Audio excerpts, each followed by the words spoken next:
Hey, Ontario.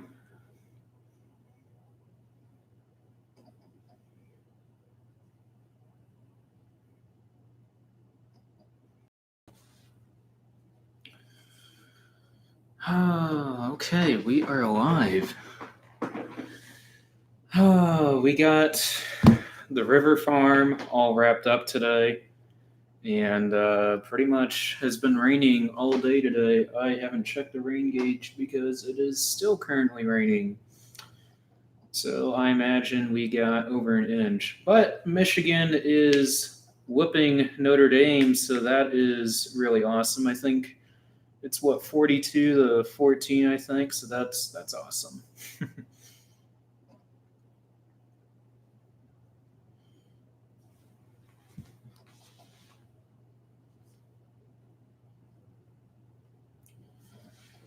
Okay, what do I need to do on here?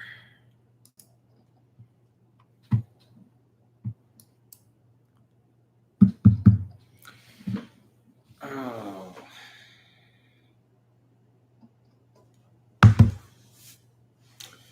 Yeah, go ahead and post any questions you guys have, and we'll just kind of run it like what we did last night then.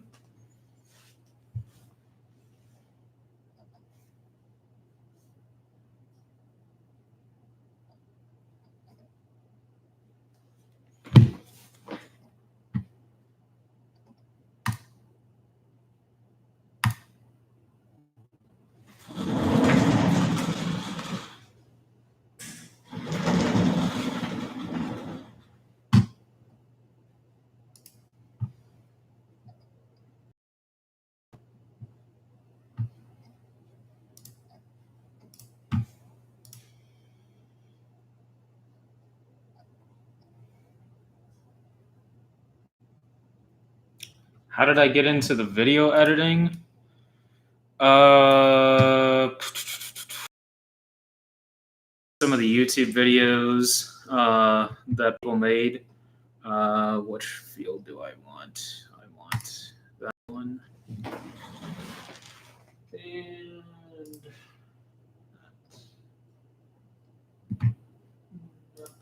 so I got into the video editing by watching other people's farming movies that they made, and pretty much I realized by watching those videos that I could pretty much figure out how to do that. And once I learned, okay, why is that not collapsing? It needs to collapse. Pretty much, I learned then that I could figure it out, and I learned uh, how to video it just by self-teaching myself with Windows Live Movie Maker. And when they pretty much disbanded or discontinued that program, I moved on and started buying video editors and pretty much snowballed into vlog editing. So, which really vlog editing is just as simple. You can make it really simple, or you can make it really hard. It just really all depends on how you film. And over the course of time that I've been vlogging, I've gotten a lot better at filming. So it just makes things easier on the vlogging. I guess shout out to Gavin Sea Dog there. I don't know. We'll just kind of keep this live stream as open and just open as can be, really, and just run questions on here too. Did you guys end up getting another combine? Oh yeah. No, we did not end up getting a second combine, even though I kind of wish we ended up buying a 9870 at that point. I kind of realized, man, that'd be pretty awesome to run two combines, but I could possibly see us someday running two combines. Definitely not while we have the 690, but someday maybe. I mean, I think it'd be pretty cool. What we really need to get though is we really need to get a third semi and a third hopper trailer. We definitely need to get that, and because I think possibly next year one of our landlords is going to come and work for us, and so that'll be pretty cool. And we'll probably just set him to mostly trucking, but he'll end up running some equipment around here, and so it'll be pretty awesome because I think he retires. Every time he comes out, he tells us, but I think it's sometime next spring, so I'll be really helpful next spring when he retires and comes hangs out with us more often. Hello from South Florida. That's pretty cool. Do you plan to get rid of the 690 in the short term, like the next 5 years? Yeah, I could see that being a possibility. I mean, really, based on the amount of hours this thing has, we'll probably end up. I mean, typically on our 9650, we ran about 250 hours a year on it, and what we figure for this machine, plus on the adding in the 1,000 acres of custom work, we figure we're to run about 300, 350 hours a year. So I imagine, even though it is in extremely good shape for the most part, shout out to Daniel. Huge shout out to him for donating $10. Holy cow. Or I think that's $10. Thanks. But yeah, even though it's in really good shape and we got a heck of a deal on it, I imagine I could see us going to a later model 680, like a 2016, because I imagine when it comes time to move on to a different combine, there's going to be deals out there on late model 680s. Or even 690s or 790s or 780s. I mean, I'm not scared of running a class 9 machine at this point. I mean, I wasn't scared before, really. I mean, all it is just an overpowered 680. I mean, that's really all it is. So I'm not really scared about going to a class 9 again. I mean, yeah, it's a big horse and it takes a lot of feed, but yeah, I don't know. I mean, there is a possibility we might tune it and mess with it. I mean, it all depends on what I can hear back from this guy that wants to tune the 8530, because I'm not entirely sure if he's still going to do that or not. He talked like he was really wanting to do it and wanted to do a video on it, but haven't really heard much back from him. So, I highly doubt that's going to fall through. It's pretty much probably going to fall through. I also watch most who may. That the bushels of beans and corn per acre, I mean, that varies all over the board. I mean, it really depends on soil and weather and a lot of other factors. Is the trade fight causing you any? Oh, yeah. I mean, everybody's losing on the farm.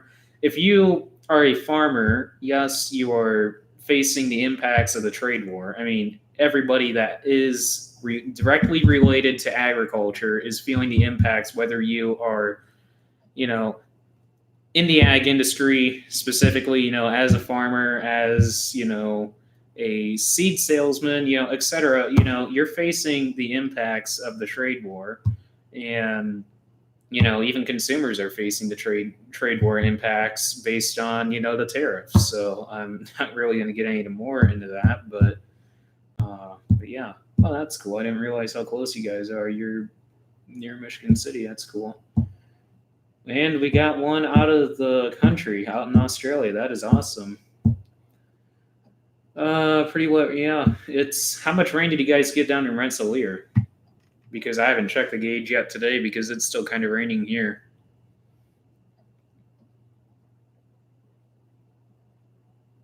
Well, I appreciate it, Daniel. I really appreciate the donation.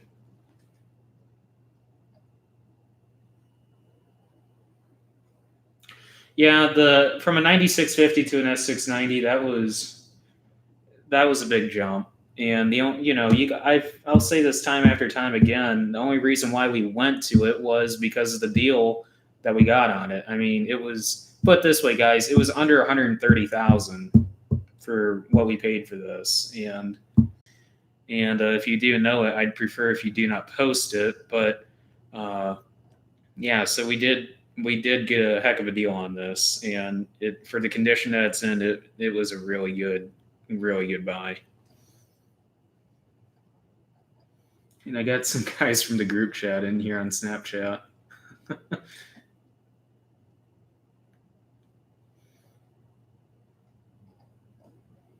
Oh yeah, I didn't even think about that. Yeah, Ontario. Yeah, you're from Canada. Yeah, yeah. It's blowing pretty hard here too. I would say about 25 to 30 mile an hour winds here, Jacob.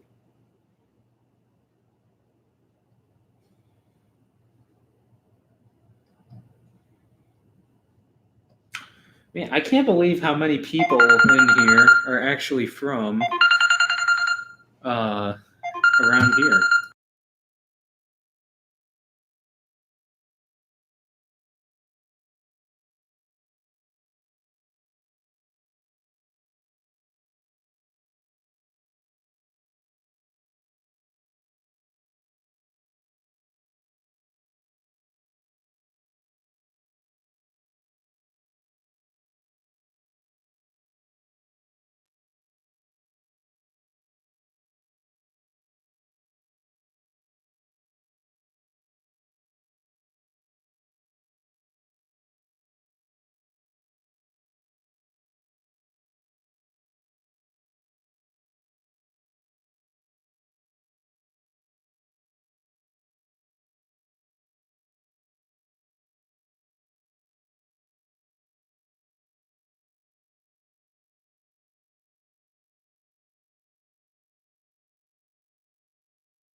Had to go check something on the dryer.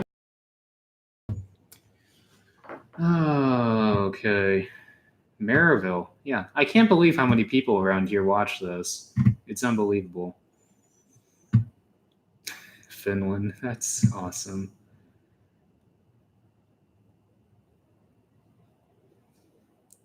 Farms. Drew, that's your handle on YouTube. Oh, 2 inches in Kokomo. I imagine we probably got at least an inch, if not an inch and a half, here in Hannah. No, no dryer problems. Just checking on the dryer because Grandpa called me and he woke up and he thought he heard the load auger running empty, and no, it's moving corn. So I appreciate it, Dirt and Thunder. Really appreciate it. I wish, yeah. It's no, it hit $8 actually.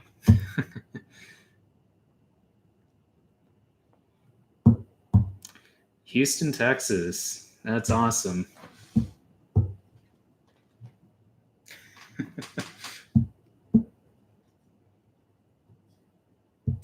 Well, supposedly, it's already somewhat on the downhill side of this trade war now, supposedly.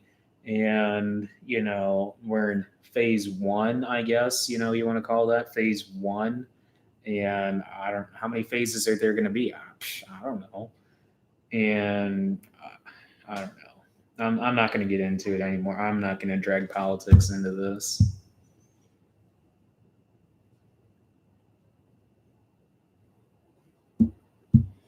It's amazing to me how many people watch my channel. I mean, I'm nothing compared to some of these other farming channels out here, and some of them took off this year. Like they made their channel this year and took off, and I can't believe the subscribers they got. But granted, I wasn't really heavy on the vlogging till probably around late summer. Really, I didn't really start hammering out the videos on the vlogs till later on. So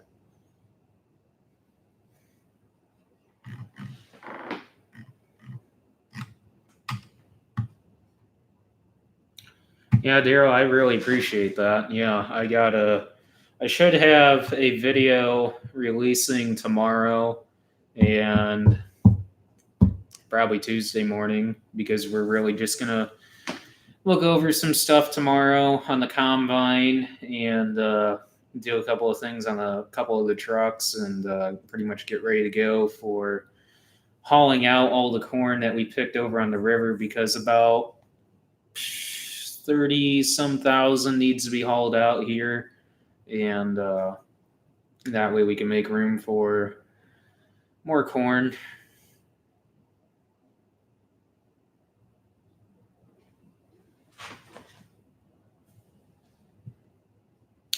Yeah, I did a little bit of vlogging up until like from spring of 18 till actually I can look on here. I started vlogging when I was in high school, towards the end of high school. Started, I know, in April. No, March. It was first video I remember. It was the day that we actually. Oh yeah, it's 18. Yeah, February 24th, 2018 was my first vlog, and I titled it "Tractor Drive-In 2018 in Channel Talk." And my best friend Kyle was the one who got me into vlogging and kind of pushed me over the edge on it. We own two semis, a 95 Kenworth and a 93 Freightliner.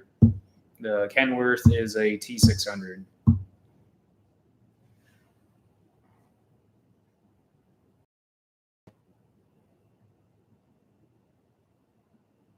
No, I mean, no offense taken there, Carlton. I mean, that's. I just didn't want to drag politics into it, because I was kind of walking myself right into talking about politics, and I just didn't want to drag it into it. But no, I mean, that's perfectly fine bringing up the trade war. I mean, yeah, I agree. It's a hot topic right now. I mean, it's been a hot topic for a couple of years now since it started. Freezing yet in the Midwest. It's getting pretty cold up here. Tonight it's going to be down into, I think, the mid to upper 30s.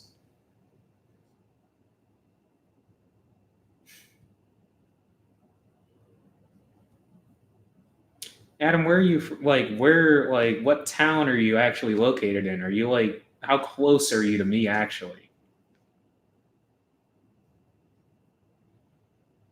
Yeah, I did one during FFA week. Actually, we did our tractor drive-in for the first time, really, during actual FFA week, because normally how we run our FFA chapter, at least back when I was an officer, in the FFA for 8, 9, 10, 11. Yeah, 4 out of the 5 years I was in FFA.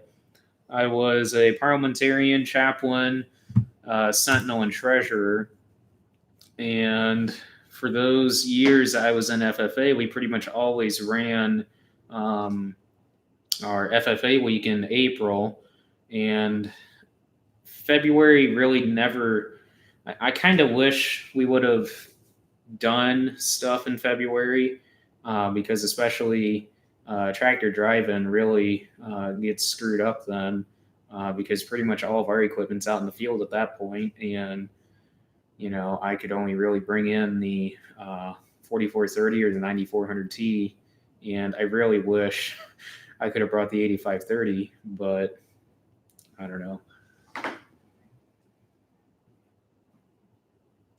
How many acres is your largest field? At one time, our largest field was a square or rectangle, really, and it was about 225 acres, I think it was. That was a massive square, and I always thought that field was really awesome, but it was no stellar ground. We farmed that from 2009 till about 2014, I want to say 2014, and we ended up no. How long have we been farming Dan's? We've been farming Dan's. This would be the 5th year, and it'd be 20. Yeah, so 2014 was the last year we farmed that, and I think total that farm had about 330 acres. And when the Sons decided to sell the farm, we had first option at it or first bid, and we had no intention of buying it. And I don't know. I think somebody came. Well, I know who came in and bought it, but I'm not going to drag anybody else's names into this. And they bought it, and we ended up actually picking up some ground from a neighbor who literally farmed right next to that farm. And we picked up 160 acres over there. 80 of it's irrigated, and 80 of it was, well, really 75 of it, because 5 of it's woods, and 75 of it is dry land. And we ended up taking the center section out of that, because that center section is nothing but a giant sand hill. That's the farm or that field we call Mary Lou's, and that actually we got to go pick that probably in a week and a half. We'll go pick that. We're gonna finish up Marv's, and probably sooner than that, probably next weekend, really.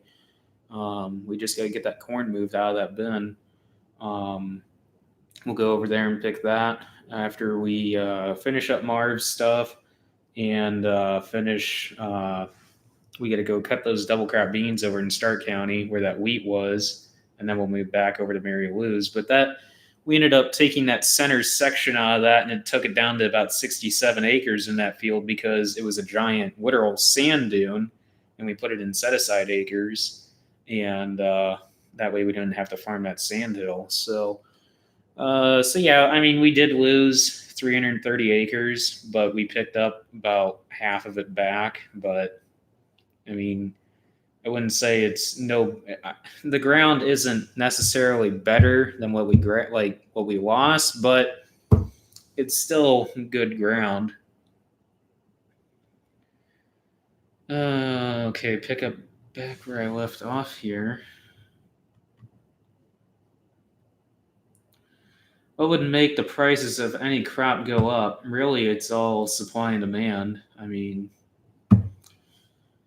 for instance, corn, I mean, it's all with the ethanol situation, and, it's like it's really just supply and demand in general. I mean, if you know the laws of supply and demand, I mean, that's really basically how grain markets work. But pretty much I feel grain markets are dictated by the USDA, and yeah, I'm not going to get into that anymore.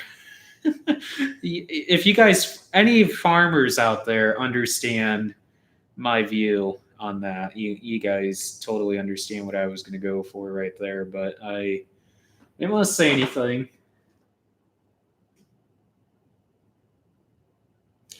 Is harvest late for us or normal? Honestly, if we didn't have that 1,000 acres to do over in Wanata for Marv and Norm, we'd be done, or close to it. I would say we'd probably be done within 2 weeks. But for us right now, I would say we're a little. Honestly, we're probably only about 5 days late. Really, I mean, honestly, we got started cutting beans a week after. Well, really, a couple days after Scarecrow Fest, which really that's September. Right, it's the last weekend in September, and that's normally we normally start cutting beans during that last week, and we actually started around the 1st of October there cutting beans. And honestly, I mean, we're only about 5 days late. I mean, harvest has been really smooth for us, and really we've only had a couple rain days, so we haven't really been rained out all that much compared to a lot of other guys.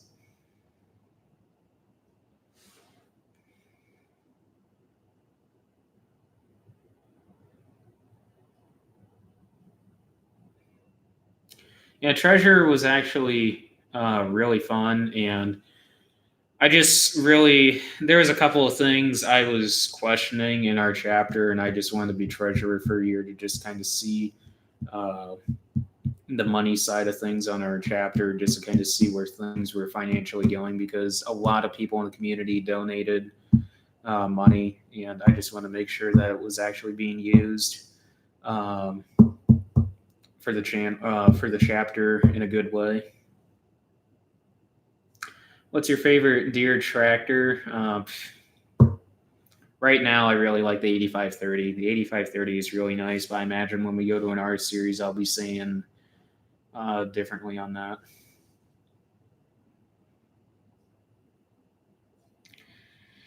Which one? I mean, honestly, Larson's posts so much between his dad and him. Chet and his dad, they post so much on Insta, and is it that what they're 97? What combine do they even run? It's like a 9750? No, it's not a 9750. It's what combine did they just get stuck? Larson's.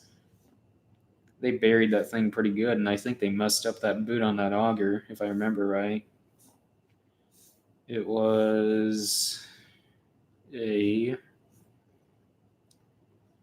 I'm surprised they don't have an S series. I'm honestly surprised on that. It is, yeah, I was right. 9750 STS. I think they run 35-foot heads on all their combines.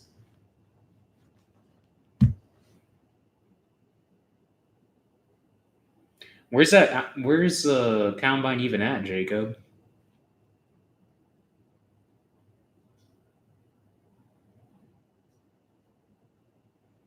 Do I watch any sports? I'll catch a few NFL games here and there, but I'm not like a huge diehard sports fanatic.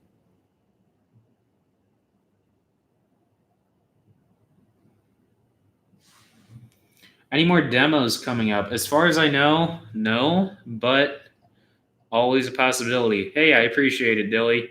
$2. I appreciate it. Yeah, I do. I really do too. I hope that I can at least get 100,000 followers. Really, that is my goal. Just get to 100,000, and anything else on top of that is icing on the cake. Where is your main John Deere dealer? Our main John Deere dealer that we normally deal with is based out of Knox, Indiana, and that is Green Mark Equipment. We do a lot of business though with the Plymouth store, just because they have a little bit more parts than what Knox does. Sometimes we'll venture down to Winnemac, and every once in a while we'll be over in the Leesburg area, and really that's the only. Well, I can't say that. I've been up in the Three Rivers, Michigan before at that John Deere dealer, which that was probably one of the nicest John Deere dealers I've ever been to. Concrete driveways out at the inventory lot. That was amazing to see. And I really wish the store, we could actually go in the store, because it was on a Sunday, and that was back when we were looking at 8530s then, and our actual John Deere dealer had one at the time. And I think still possibly does. I don't even know if they still have that tractor or not. But when we went up and looked at that tractor on that Sunday, Matt, our salesman, told us to take the key out of the 90, because at the time we didn't sell that tractor. We didn't have that tractor sold yet, because we were really wanting to get that sold before we bought that 85. Bought really just a different tractor in general. And we went up and looked at it. Yeah, they must have got it sold, because I'm not finding it on their website. And yeah, it was over a year ago that they had that, so I would imagine they got sold. But anyways, he told me to take the key out of the 9400T up to Three Rivers when we went and looked at it. And I was like a kid in a candy store, because they had 6 RXs up there 9RXs and a fleet of 8Rs up there and 8RTs. And I don't know, I realized at that point that that key is universal with all the tractors, and I could get in any of the tractors I wanted to. So I was unlocking the doors when I got done with them. But actually, it's pretty funny when I went to unlock some of the doors. So I thought I was unlocking them. I was actually locking them because half the tractors I was going to get in, uh, the doors were actually unlocked, and I was actually surprised about that. But I was pretty much just playing around in the inventory lot, just checking out all the equipment because hey, Sunday afternoon, and I normally don't get a chance to do that, so why not? I imagine they saw that on Monday when they were going back through the security cameras and seeing me run around and hang out in all their equipment. But hey, I mean, why not? I mean, I had the key and stuff. Matt should have known that. Is it possible to get a 9R demo in the future? I wouldn't mind trying one. The only four-wheel drive tractor I've ever drove was a 9400, so identical to the 9400T, just a four-wheel drive version. I wouldn't mind trying one of those or even a 9RX, but I highly doubt we will ever get a chance at either one of those unless Matt comes around more in the future and lets me demo more equipment. But I don't know. I hope so. Where about in Indiana are you? Done a couple of road trips through there. We are located up by Wanata area. The farm is based out of Hannah, Indiana. Are you guys putting in any wheat in this year? Yes, we have 70 acres of wheat. 40 of it's irrigated, 30 of it's dry land. It's down on Grandma's farm. And yes, we are going to double crop that 40 acres under the pivot. At least that's the plan right now. Because actually today, Dad and I sat down and kind of got a 95% estimate on what we're going to be doing for seed next year on fields. We're going to be pretty heavy on beans next year just based on the rotation. And yeah, so that is definitely a possibility. That we will be double cropping those beans, but we're definitely going to be getting a larger draper head before harvest next year. Whether that be a 40 or 45, that is still to be determined at this point. Do you play Farming Simulator? Yes, I was actually playing it a little bit today, just working on a map that I am customizing. Not a custom map, just building off of a modded map. Yeah, I forgot about Monticello too. We actually picked up a couple pieces for the Powercast tailboard down at Monticello, and I've been down to Monticello about 4 times actually this year. I've been to Castonia's too. Before Castonia's was bought, or before A&M was bought by Castonia's, we did a lot of business with A&M also. And I actually prefer the dealerships before they were bought by Castonia's and Greenmark. I really miss Gilsinger's. Gilsinger's, I feel, had a lot better service before Greenmark came about and before Castonia's came about. I really miss the family-owned dealerships, but it is what it is at this point. But I don't think we've ever really. I think personally, I've only been down to the DeMott store at Castonia's like twice, and I've only been in the store down there once. But every once in a while, we'll venture over to Valparaiso area over there to the Castonia's over there along 49. Do I ever miss school? No.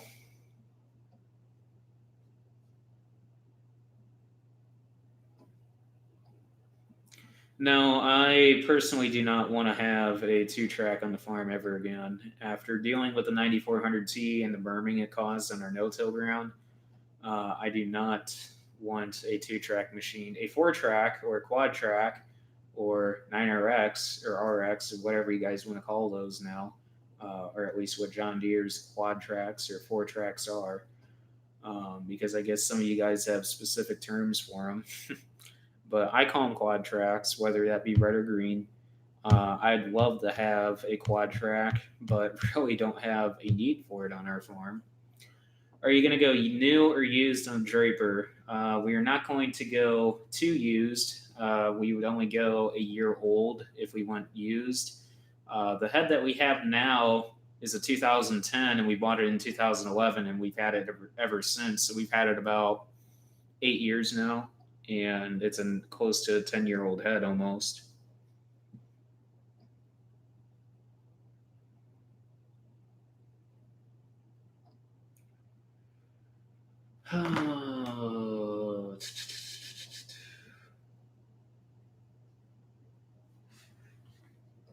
Go through and see if I missed any of your guys' questions on here.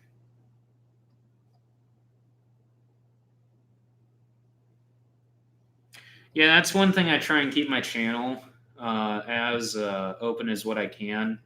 I'm not going to say all of our yields, but I'll say most of our yields because I'm open about our yields, unlike a lot of people are. They either are not open or they tend to lie about their yields.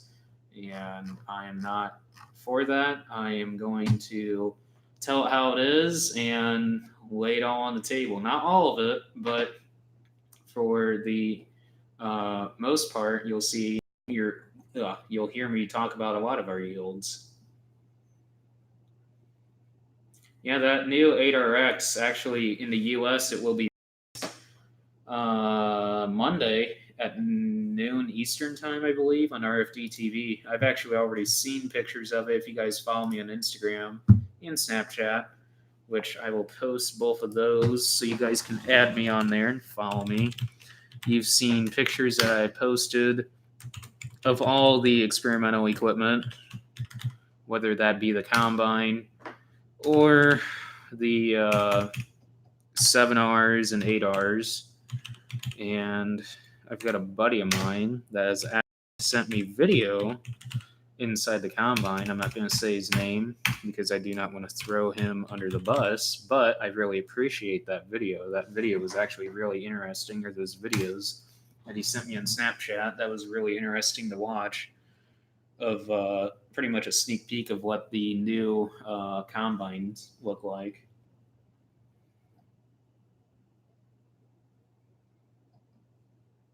Yeah, definitely. I'm not going to on the table because there is quite a bit of stuff I do keep private to protect us, because very easily people could think that they could just take fields from us or take rent ground out from under us, because we've had that multiple times before, and we've had ground rented out from under us a lot, and it's really frustrating. And I'm not going to go into any more details on that because it's not fun. And I know probably a lot of you guys on here that farm have had the same situation happen to you before. Never have used that before. We've used Pioneer ever since we got put on as a dealer, and we actually used Pioneer a little bit before we got put on as a dealer back in, well, really 30 years ago, because we pretty much think that this year marks 30 years. Actually, I should figure that up. It's really simple math, but I'm just really tired. 1989, we were put on as a Pioneer dealer. Oh, why did the farmer cross the road? I don't know. Would you ever switch seed? No. I'd prefer to stay with the best. I'm not going to say anymore. To get his chicken. Interesting.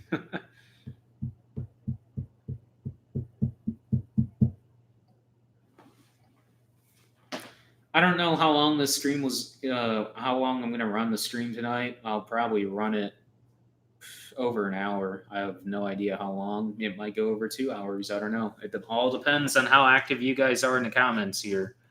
I'll keep answering as many questions what you guys post.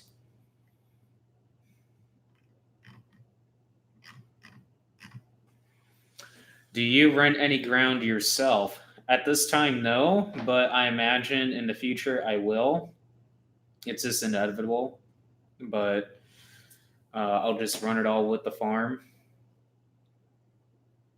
Because really, how this YouTube channel is going to work, and Dad doesn't really care uh, how I run the channel in regards to the income that I get off of this channel. I flat out told him, and he was kind of surprised about it, but I think he knew that I was going to do this anyways.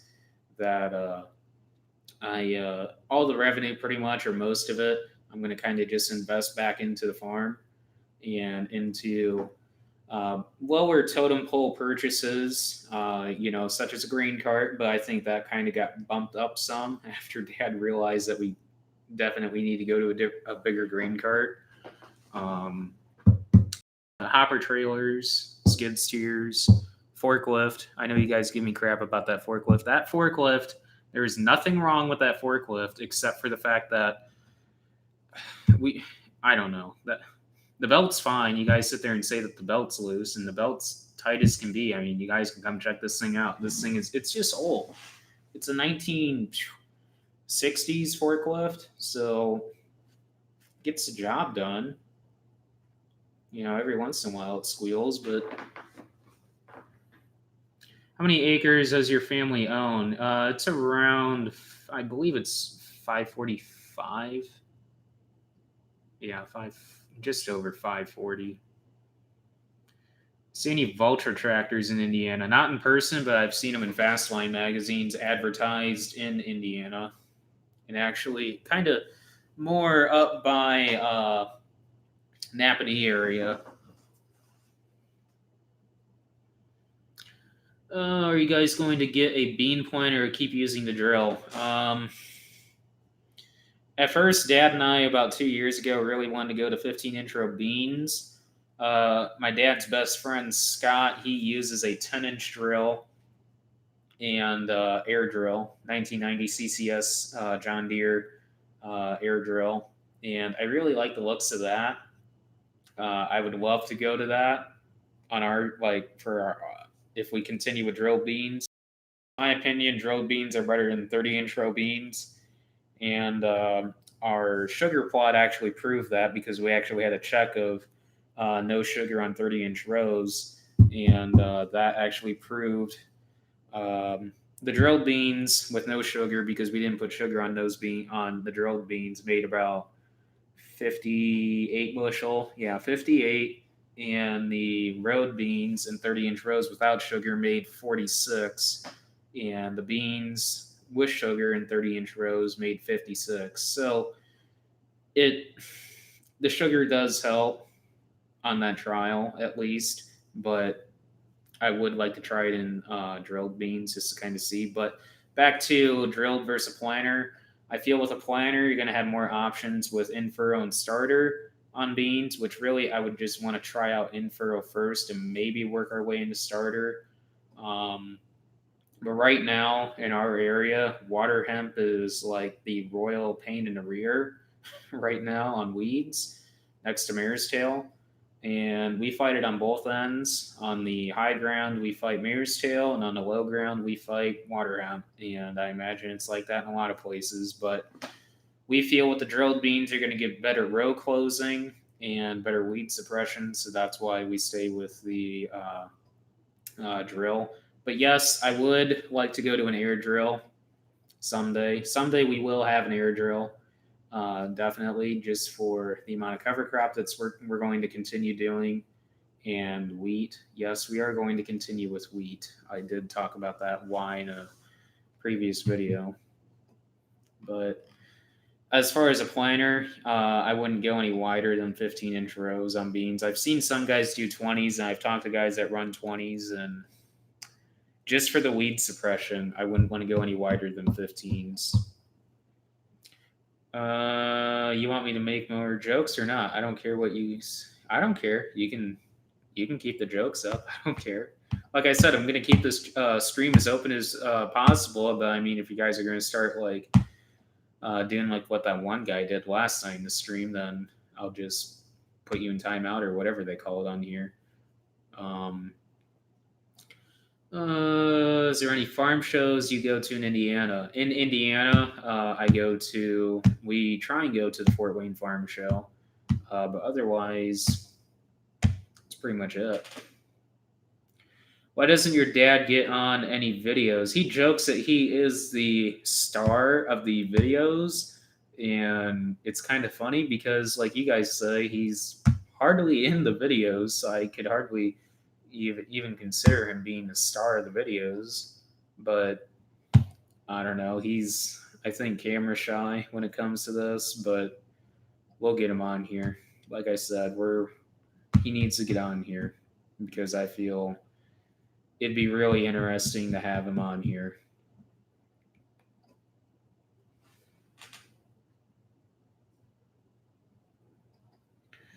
For 700 acres, 300 corn, 300 soybeans, would it pay to have on farm storage? Really, it all depends on how close your elevator is and if you are able to truck it yourself or if you're hiring out.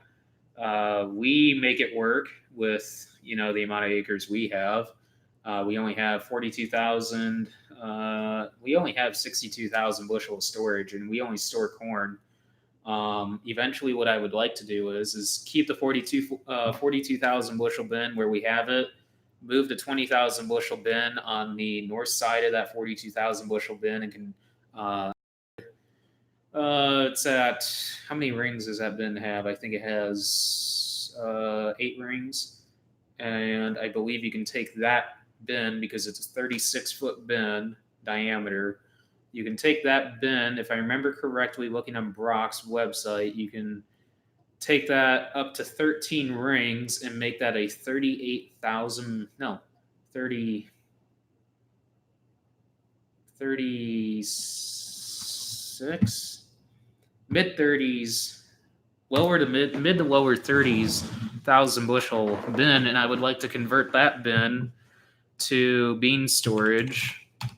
And in place of that 20,000 bushel bin or 36-foot diameter bin, I would like to have or build a 60-foot diameter bin and at least have 100,000 bushel grain bin there, stiffened obviously, from Brock. And I personally would like to have 150,000 bushel bin there, but I'd rather start out with 100,000 and just work our way up from there because you can always expand. But yeah.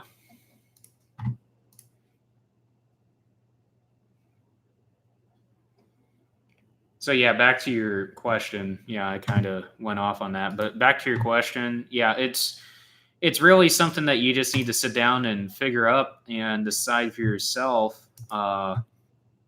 What works for you. It really all depends on what you're willing or what you are capable of doing. Because I really don't know your operation personally, but yeah. I have not drove an Al's Chalmers 7060. What truck do I drive? I drive a 2013 Ford F-150 Texas edition. It came out of Houston, Texas, with 8,600 miles on it. And it is an XLT and 5.0 Coyote engine. I am 19 years old, 20 in January. You should do these streams more often. I'm planning on it. I think this is probably a good thing I started doing this. I kind of wish I would have started doing this a long time ago, actually, because this is actually really fun. You would make a good speaker at farm shows. Yeah. The thing is, though, I'm not huge into public speaking. I hated it in school, and I did not like presentations in school, but who knows? Maybe as I continue on YouTube, I'll get more and more into that stuff. I don't know. Kenwood T900, I agree completely. Okay. Yeah, I know on those, even on our drill, I know we can lock up the front gang or something on ours and turn it into a 15-inch row drill. But we're not going to take the time to do it. Well, I can't say we're not going to take the time to do that because Dad and I actually were considering doing that. And there is a possibility we might try that maybe next year on an irrigated field. Because we'll have at least one field, the big irrigated three, we're going to put back to beans because that field's been corn for 3 years now, and 1197 really pumps out the residue out there. So instead of planting into that thick mat of residue on top of the rye cover crop residue that we're going to have out there when we plant into that, because we plant into all of our cover crop live most of the time, unless it kind of, depending on how the spring goes. But we're going to put that back to beans because of how much residue we know is going to be out there. Switch to Bex. Oh, God. Bex is a pain in the rear around here. Oh, man. The people that don't understand how Bex operates, put it this way, Sonny Beck is a good marketer. Put it that way. That's about it. Half their seed is, I don't know. I'm not going to say anymore because I could get into some serious trouble with some higher ups if I say any more. But their programs, if you read into their programs more, you'll figure it out, and you'll realize that you're not getting the deal that you really think you're getting. Please don't tell me another Daddy Cornstar. No, he will not be like Daddy Cornstar, put it that way. He would not. I couldn't see him acting the way Cole's dad does. I know you probably get told this all the time, but you and your dad look a lot alike. Literally everybody tells us that. I'm like a spitting younger image of my dad. But when you look at younger pictures of Dad when he was my age, I look nothing like him when he was my age. But I look just like him, and he's 55 years old, and I'm 19 years old. Yeah. And I probably act too much like him. That's probably why a lot of you guys on here think I was 40.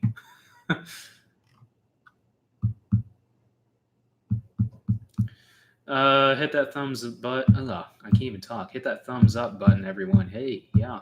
Get this thing up to 50 likes again. There's 67 people in here. That's crazy. Oh, just dropped down to 65. Will you have a farm day like how farms work?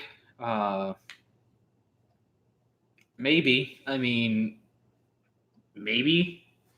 Not my current stage right now on YouTube, but possibly someday. What do you get?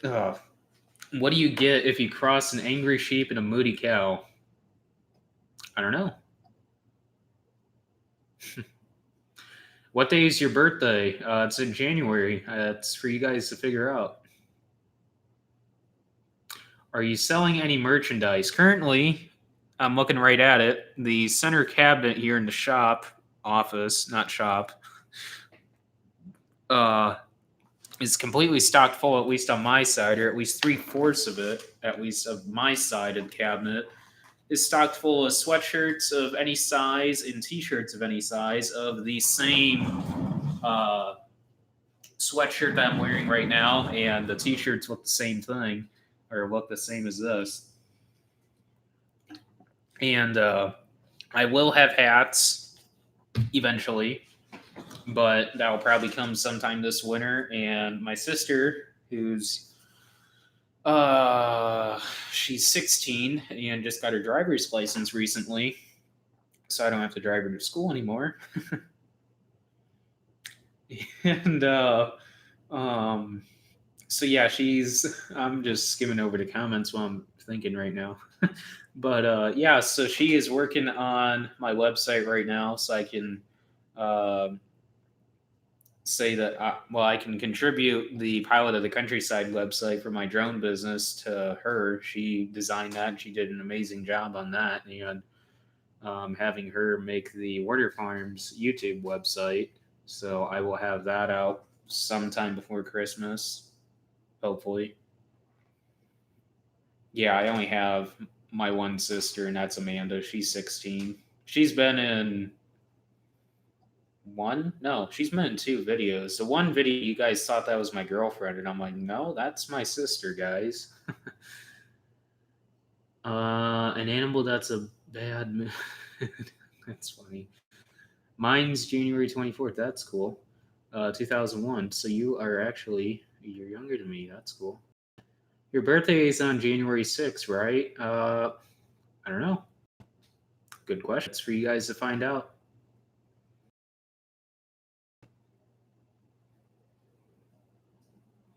43 likes now. It's up 4 likes or 5 likes. That's cool. Always thought you have the best farm logo. That took me some time. I'm not going to really jump into that on the farm logo. Um, a year ago, I made the farm logo, and that was during a kind of a rough time during harvest that I made the farm logo. I'm not going to really dive into that, not right now. I will talk about that time in a future video, but it happened a week ago, over a year ago, or actually a year ago last week, and I'm not going to talk about it tonight. I will talk about it in a future video, but that was a really rough patch. During harvest that pretty much the entire family went through. So I'm not going to talk about that for right now. But that's why I made the logo. But I'll talk about that in a future video when it's time.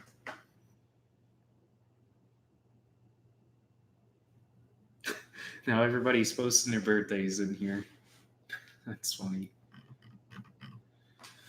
Any questions that I missed? Yeah, just keep posting the questions, guys. I'm gonna run the stream as long as you guys want the stream to last. And yeah, I mean, right now it's 11:08, and I'll probably run this sometime after midnight my time. And yeah, so just keep them coming.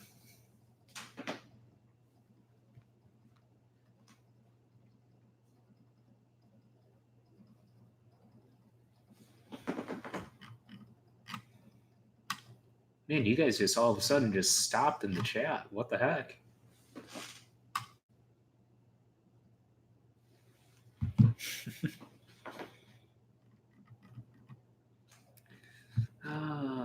I think I got them all. Honestly, guys, there's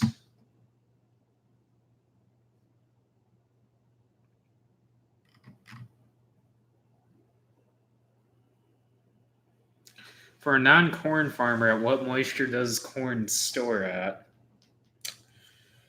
We store our corn around 16, 17%.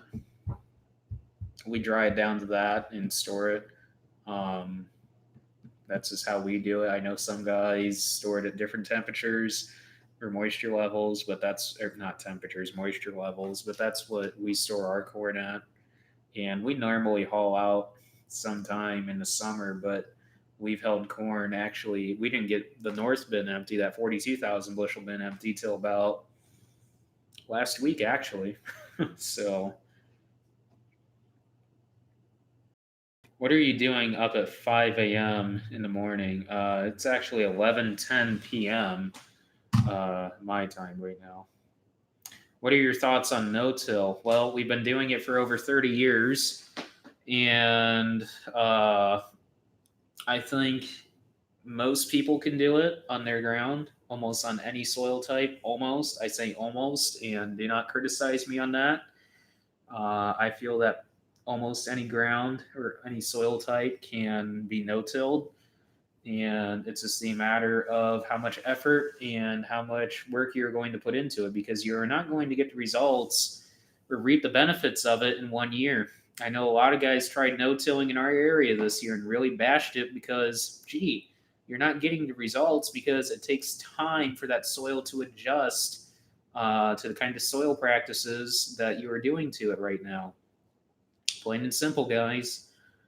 We've it took time, put it that way, many years to get our soils to the stage that they are at now, and it's unbelievable what the earthworms will do for your soil. And now that we've started incorporating cover crops more on a larger scale than what we had before, because we really did not have but like 20 acres of cereal rye a year that we played with, and now this year we're going to have uh, close to 1,000, if not over 1,000 acres in cover crop, which I feel that is an amazing accomplishment. I feel, and the goal is someday, I feel, or at least my goal is on the farm, is to have virtually every acre of our farm has some form of a cover crop, even on the ground that we're going to kind of step away from that we own. Um, or even corners of our irrigated fields that we even rent, like say over on that Shin farm where we put that corner into alfalfa. Those fields, I consider that a cover crop almost because really, I feel that's a benefit to the soil also by not farming that and just leaving it almost in a set aside state and with the alfalfa. Uh, have you guys got done with beans yet? We got 20 acres from our 15 on Anita's, and 5 on that Botsky farm. And there's 45 double crop, if you can consider that double crop, over in Stark County that we ourselves have to run. So there's about 65 acres of beans to go, which we'll get those done hopefully this week. I've been to Olson's farm auction 4 times, 5 times in Winnemac, and we've actually sold a couple of things down that way. We grow only small seeds, wheat, barley. That's cool. Is the corn a lot more profitable than beans, and do you just plant beans to rotate crops? Yes and no. Really depends on the year and depends on your margins, but corn for us is more profitable than beans. Beans can be profitable depending on the yields that you can get out of them. We really have a yield cap. It seems like at 60 to 70 bushel beans, we can't really get much higher than 70. But uh, but yeah, we feel corn is a little bit more profitable than beans. That's why we plant more corn than beans. Yes, I play FS19. Oh, yeah. Okay, that makes sense. I live 60 miles from you, but somehow an hour ahead of you. Yeah, Indiana's on Central Time, but there's our corner, Lake Porter, and I believe parts of Stark. Uh, no, Stark County is completely on Central Time, and then down in Evansville area is on Central Time, but uh, the rest of Indiana is on Eastern Time. I would prefer if Indiana just went all on Central Time, but I don't know. Would we ever see you on Corn Wars? I don't know. I'd love to be on Corn Wars, but I don't know if the guy that actually hosts the show or does the show would want us on there or something. I don't know. I don't know the whole process of even how to get on Corn Wars, but I don't know. I would want to do a couple more years on the irrigated ground and play with it a little bit more to see what kind of potential we can get out of it because I know. No, I thought the dryer shut off because I know it should be getting kind of close to getting ready to shut off here within the hour. Um, but yeah, I wouldn't mind being on Corn Wars. I just don't like how he runs season 3 this year. How he ran season 3 this year. I don't know. I just never really watched season 3 this year just because I didn't like how he ran the videos. What are your thoughts on injection of animal waste? Elaborate on the injection of animal waste. Elaborate on what you are asking. That way I can answer your question correctly. Do you know where leg arms went? This is the Werner Farms channel. This isn't Welker's, but from my standpoint, I know he's just on a family vacation.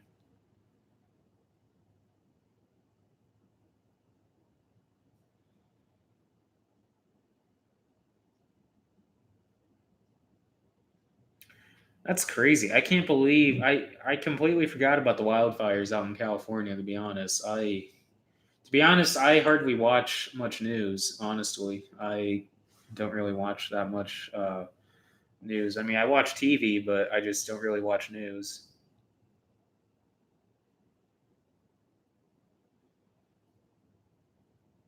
You got 3,000 foxes. 3,000 foxes. That is insane.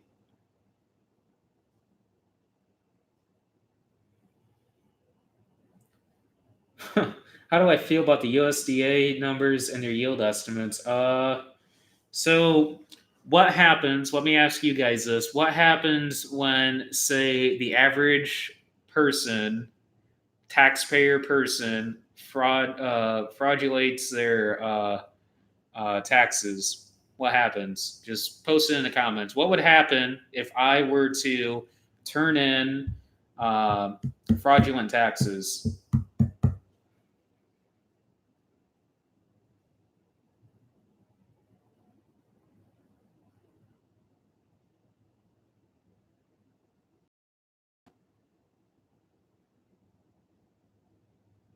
Well, now you're Adam. You're asking two different things. I think now thoughts on injection of animal waste or injection of animal waste being put on too much in the same spot is almost two different questions because I really don't know of anyone in our area or anybody that I know of doing that too much in the same spot of injecting it.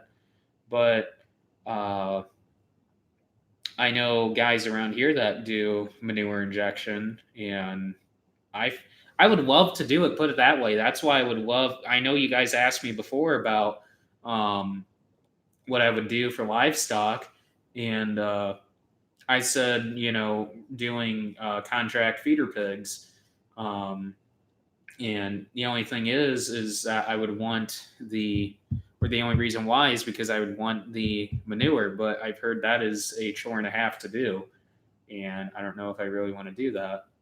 But I know the manure would be really good on our ground. Yeah, you would lose everything you own. I wouldn't say you would lose everything you own, but you would go to literal almost jail or get fined hugely for doing it. And yeah, that's what I feel the USDA is doing is fraudulating uh, important numbers that literally impact not only us as farmers, but impact the whole supply chain in regards all the way up to literal consumers. And I feel that needs to be investigated because that is literal fraudulation, I feel. I don't know if fraudulation is the actual word, but it sounds correct. But I feel they flat out are screwing us. That's how I feel. So think about doing chickens. Honestly, I've never heard of anybody in our area doing chickens, and I don't think um, we could really get into the chickens in our area. I don't know how we would go about doing that, but I know we could work with Co-Alliance on doing a contract feeder pig thing or contract hog raising or however they call that. Do I know Hartley Farms? Yes. Actually, it was kind of funny. We were on the Botsky farm, and he was actually right next to us, uh, harvesting beans.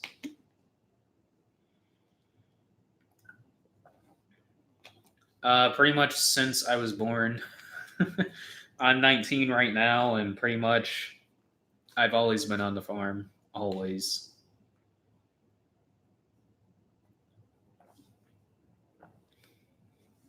That's how I am. I mean, I really don't know if I'd want to get into livestock because we legit know nothing about livestock.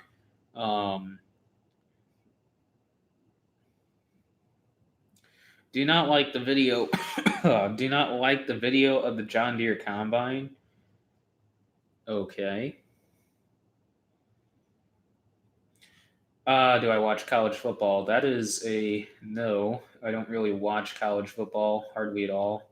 But I just don't care for Notre Dame because I feel Notre Dame is really hyped over. And since where we are located, we get South Bend and Chicago news stations, and that's why I'm not a fan of the Bears because I do not care for I really don't care for the Bears just in general, not because of how overhyped they are, just I just don't care for them. But Notre Dame, we really get hammered on the radios and on the news about how great Notre Dame is, and that just annoys me. So I'm a Purdue fan and Indianapolis Colts fan, but I really don't watch much college football. I watch a little bit of NFL, mostly just Indianapolis Colts games and the Super Bowl and a couple games leading up to the Super Bowl. How long has the farm been in the family? Since 1960. I will do the math real quick on that.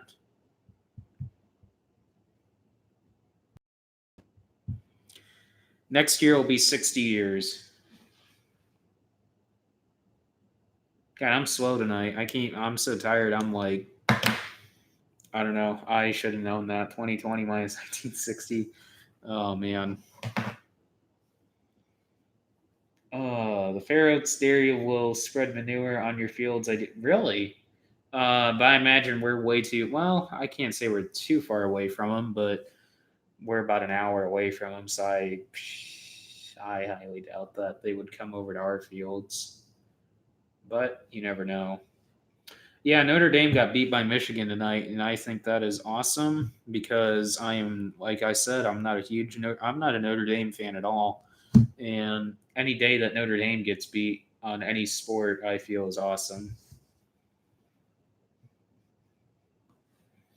What do I like doing during Christmas? Not much of anything, really. I don't do in our off season. We really don't do too much, if we could even say we have an off season. Which you livestock farmers think I am kind of over exaggerating that, but we do a lot of projects in the winter, such as we kind of have. I can't say we have an excavating business, but I imagine someday it will become an excavating business. We do have a Cat 225 DLC, uh, yeah, DLC excavator, um, and we've been taking out woods on a lot of our farms so we can put in irrigators. And we've actually done a couple of projects for some neighbors over the years, and that excavator paid for itself in the first year we bought it. Our farm has been in the family since Great Depression. Wow, that's really interesting.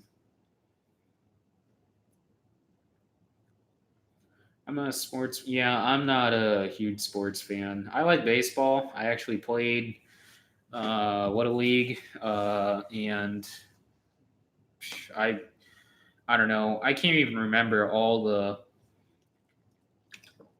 baseball teams I was, or actually baseball. Uh, I don't even know what you want to call it. Leagues, I guess you could say. There's a Little League, and then there's, I don't know. There's something else, and then there's so many different league divisions of baseball. I played Little League, and then there was the option of going on to the next league, I guess you could say it's called, but I just backed out on that because Little League was enough for me. But I played football before. I've played a little bit of basketball before. Um, and that was when I was living with my mom for 2 years there in 2010. Well, from 2008 to 2010, because in 2007, and none of you guys know this, and that's probably why um, I haven't. Well, that's why you have never seen my mom in any of the videos. That my dad and my mom got divorced back in 2008, and I had to live with my mom over in Crown Point, which most of you guys that are in the chat from around here know where Crown Point is. and I lived there for 2 years. Went to school over there because South Central was an hour away, and that was a really, really rough patch for me and for my sister. I did not like being away from the farm, and I was every chance I got to be back here on the farm was a good day. And I really hate the fact that I was well, I wouldn't say taken, but kind of removed from this environment for 2 years. And I wouldn't say completely removed for 2 years because I was able to come back here on every other weekend and certain nights. But I feel when I was able to talk to the judge before the final ruling was actually made after a couple of years, because it was drawn out. It was I wouldn't say nasty, but it could have been bad, put it that way, especially for the farm, because I believe she tried to go after the farm. And I mean, I'm fine with my mom right now, but I know there was a chance that she could have done major damage to the farm. So I'm glad that dad, grandma, and grandpa kind of got that situated where nothing could have happened on that point, or at least to a very bad extent. But um, yeah, so for 2 years I was over in Crown Point, and then after that, when I was able to finally talk to the judge before he made his final ruling, I feel that's what was the tipping point in the whole situation, because there was a lot of lying going on about what actually was being. Well, there was a lot of lying that she was saying. Well, she lied a lot, put it that way, during that situation about my dad and a lot of things, and that wasn't fun. But yeah, so I'm opening up to you guys, yeah, tonight. But yeah, so for 2 years I was over in Crown Point, and yeah, so when, like I said, when I was able to talk to him and tell him really how it is, and he flat out asked me, "Where do you want to be?" And I said, I want to be on the farm. I said, I can't stand being in the city. Being in the city was a totally different environment. I mean, I don't know if you guys have ever had that kind of situation. I mean, I know most of you guys have never had that kind of situation before, but moving from the city, or from the country to the city, I mean, I wouldn't say it's really a city, but more of like a more suburban town situation. I didn't like it. Put it this way, I couldn't sleep at night. The noise, the town noise, it was just unbelievable. Coming from a country setting and moving out there, it sucked. Put it that way. Um, I hated it. And public school out there, oh geez. I mean, I was in a private school, actually. I guess you could say wasn't really private, but it was more of like a private public kind of situation, and it was different. I didn't like it. I did not like the environment there. I did not like any of the teachers there. It was really interesting there. No, the last one about my, yeah. I mean, honestly, right now I'm totally fine with my mom right now, but for a couple of years there, that was really hard.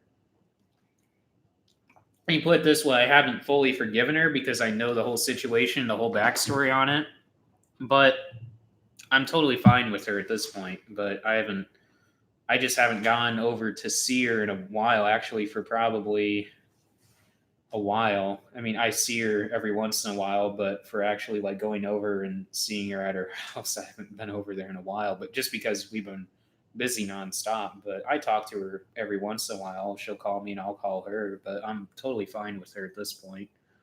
Um, yeah, I mean, you guys know what I mean. I mean, it's not like Chicago, but you guys understand, going from like country to over to Crown Point. I mean, that was a huge curveball for me, and I didn't like it. That was very different, and I did not like being over there. But after 2 years, I mean, I was put it this way: we were actually in. Uh, If you guys know where Crown Point Hospital is, I think that's what it's called. Over there by the fairgrounds, there's this building. I think that's the hospital. We were actually in daycare there for a while, and that sucked.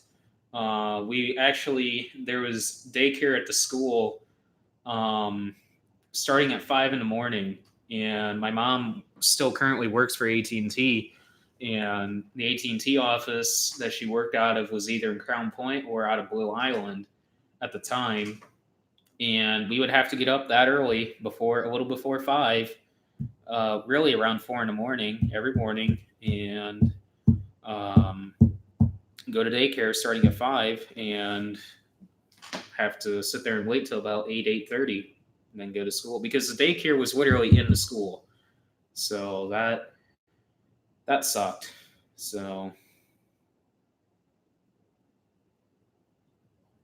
yeah, I we got to get Dad and Grandpa in the videos more. I mean, eventually, I know Grandpa really wants to do a couple of sit down videos and kind of talk about the past and stuff. I know that would be really cool to do. Kind of similar to Brian's farming videos.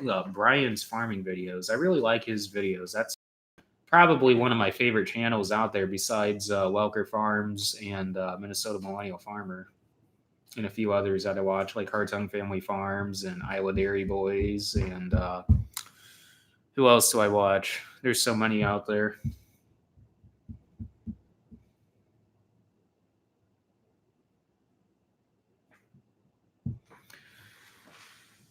How much of a country music fan are you? If you look at my phone, it is probably close to 55-45 in regards to country versus. I'm a big 80s rock fan, and I think I can contribute 98% of that to my dad because that is what we listen to all the time. And I really enjoy, Van Halen, AC/DC, Journey, you name it. I love it. So, but probably 55 country, 45 rock on my phone right now. And, if you look at my phone even deeper, it's probably 0.1%, you got like that occasional rap song on there, pop music song on there, but that's pretty much it. Yeah, Luke Combs is a pretty good band. I like Luke Combs. I can't believe I just said band, but I'm tired. It was a long day today. I got up early and we went over to the river and finished that corn before it rained. But yeah, Luke Combs is good. I really like his songs. Man, 11:34. 54 likes and 66 current viewers right now. That's pretty cool. An hour and 23 minutes on the stream. Like I said, we'll just run this as long as you guys want to run it. I don't care. You guys keep posting questions. I'll keep throwing out answers. I might even open up even more for you guys. Yeah, isn't that Bad Wolves? They made that song called Zombie, I think it is, right? That's a pretty good song.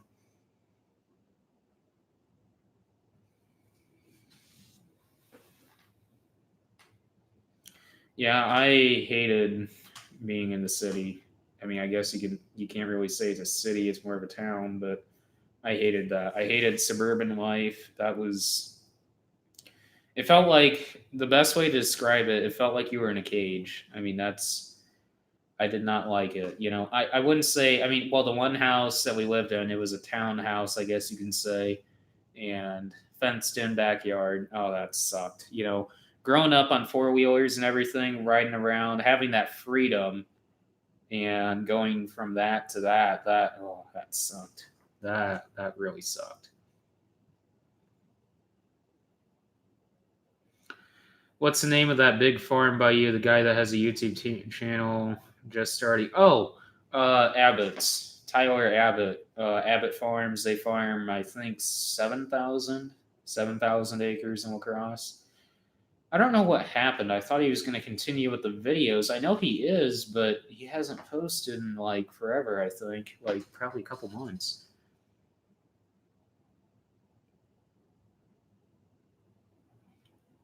No, my our operation, put it this way, is like a drop in the bucket compared to theirs. Their operation is really impressive. I believe they own, I know at least one plane. Um, I believe they own a helicopter also, and the majority of their ground, I believe they own.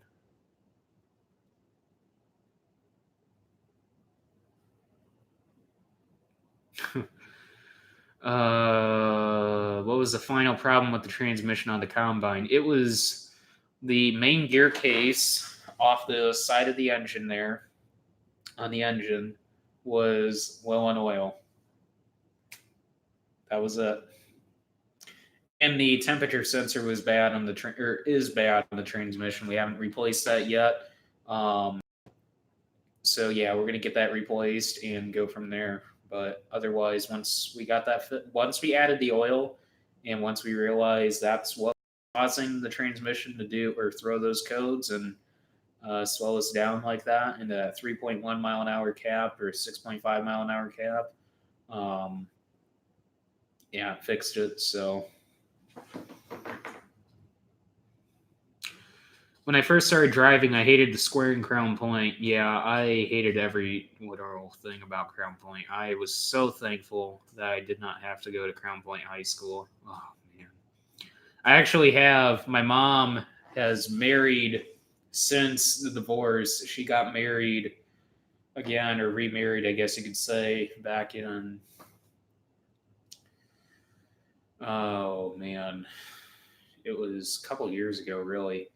And I don't I don't really care for her husband currently right now. I don't care for him. I guess you could say I have a stepbrother then. That's the only stepbrother I have. I don't have like a stepsister or anything. I guess you could say I have a stepbrother then because he has a son. And I don't know if I really care for Jacob that much either. I mean, he's all right, but I haven't seen him. I haven't seen him in like, oh man, I haven't seen him for like 2 years now, I think. And that was kind of when I quit going over to my mom's because I went through a rough patch with her about, well, no, it was about 3 years ago. Like, no, yeah, 3.5 years ago, I quit going over there because at age 16, you're allowed the choice whether or not to go over there whenever you want to go over there. And I chose not to go over there as much anymore. But like I said, I'm fine with her at this point. It's just I don't go over there that much anymore just because I'm so busy now. Yeah, there's a few four-wheeler trails up there or up by us, but I don't do any of them or go to any of them because really there's no. I really don't go to any of them. I don't know.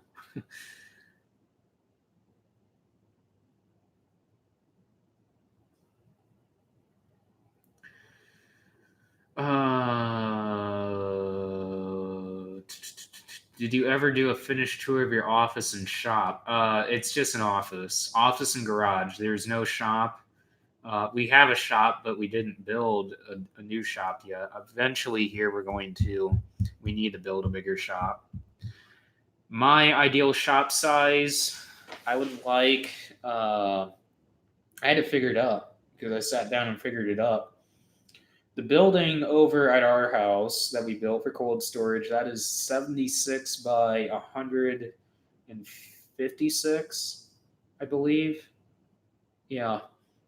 And that has 22 or 26-foot ceilings in there. We made it so that we could stack pro boxes 3 high in there if we ever needed to store pro boxes in there. And we just, uh, I could see us never really storing pro boxes in there, but we're actually going to get natural gas run to that building and to our house for free. So that is actually really cool. I'm not going to elaborate on that situation anymore, but yeah, we're actually going to get natural gas run to there. We actually run natural gas on our dryer, uh, and that is amazing compared to propane when we ran propane. But yeah, back to the shop. What I would like to do is at least have 120-foot wide. That way we can pull a semi in there completely and be able to work around it fully. and at least I would say 180 feet long. I know that's huge, but I'm just looking at the scaling of our operation right now and the potential of growth that we will be able to achieve within the next 10 years. So I'm just looking at the future, guys. I'm not saying that we're going to build that right away. I'm just saying in the future, that's a possibility of the size of shop I would want to have. So, and what we would do with the old shop, I feel, turn that entire building into a seed warehouse and also storage, because obviously that is a little bit bigger than what we need for seed storage or seed warehouse. But I would also like to have bulk bins set up if we can get more seed sales for a seed business someday, and continue growing that, and have a seed treater set up out here besides having the seed net warehouse there, and having storage out there.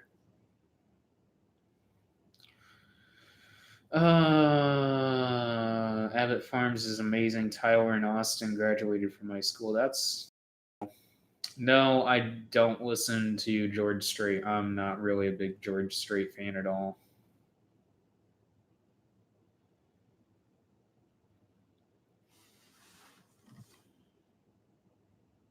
Yeah, that was a pretty easy fix in the combine.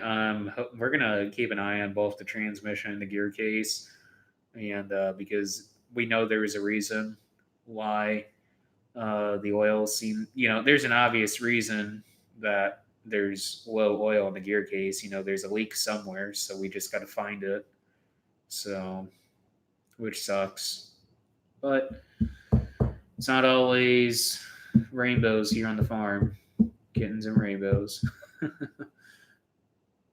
How far are we from Fair Oaks? About an hour and a half.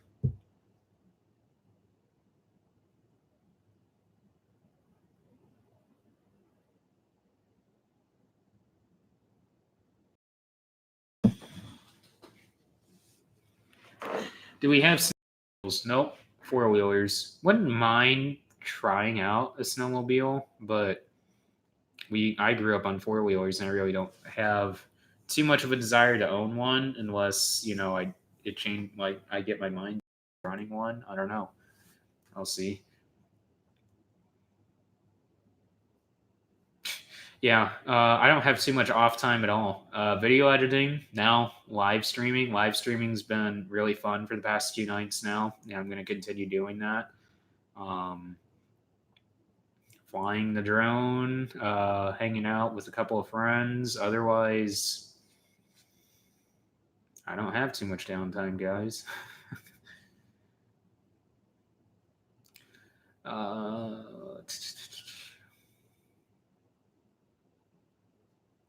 Okay, so if you caught my second previous video back, you saw no, it was, yeah, whatever. I don't know. It was a couple videos ago. You guys saw the inside of the office, and the walls around the meeting room in there are all drywall, and the walls behind the metal, anything that has metal on the walls, or any wall, I can't even talk, I'm getting tired.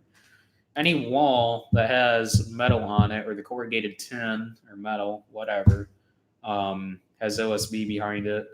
Um, yeah, so we put OSB on these walls, and then in the meeting room, we put drywall in there. Yeah, feel free to ask questions, guys. That's what this live stream is for, to post questions and pretty much just be Q&A at this point. I don't really give shout outs, so. And you're at 60 likes. 59 likes, actually. Close. I can't believe we're still at 60 views right now. We're 61. We tend to kind of float around there, but that's pretty cool.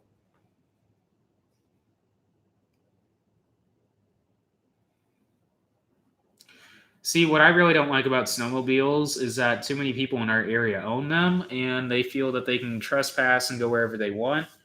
And I really don't appreciate that. And yeah, and they like to go right through the front yard here at the farm, and Yeah, it's really frustrating.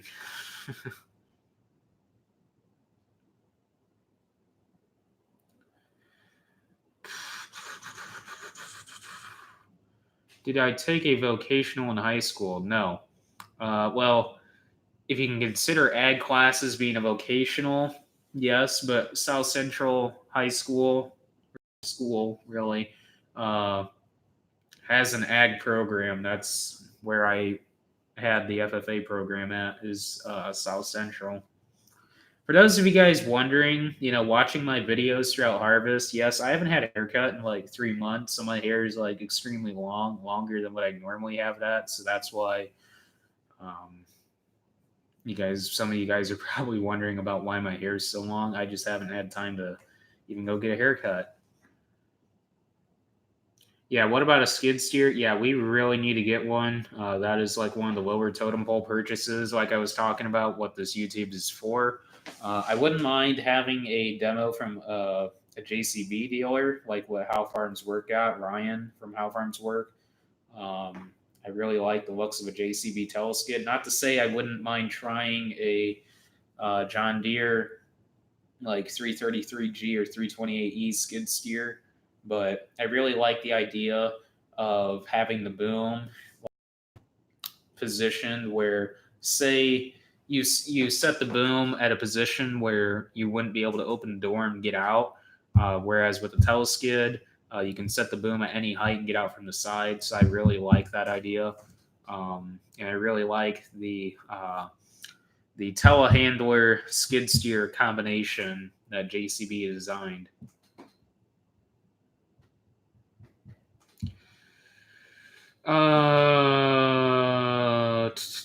That is really cool. I've been I've been out in Nevada. I've seen the Hoover Dam. I've seen the Grand Canyon. I've been out in Yellowstone. I've been out to Las Vegas. Walked the Strip. Um, where else? I've been to the Arches National Park in Utah. Disney World, obviously. What other national parks have I been to? There's a state park over in Illinois, Starved Rock. I've been there. I've been to a whole bunch of national parks. I can't even remember all of them offhand tonight. I can't even think of the one. It's Glacier. No, not Glacier National Park. It's the one over by Yellowstone. I can't even think of the name. South. Okay, what's the national park over there? I can't even think of it.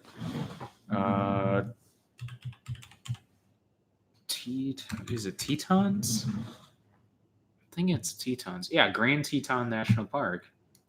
I'm pretty sure, right? Because when we were out there, it was amazing out there. Only problem was Dad really wanted to go out there, and actually, we had a hired guy at that time, and I got to go out there, and Dad and the hired guy stayed, and we were actually farming that field that I was talking about earlier, what we called the Dewey Farm, and 50 acres of wheat over there.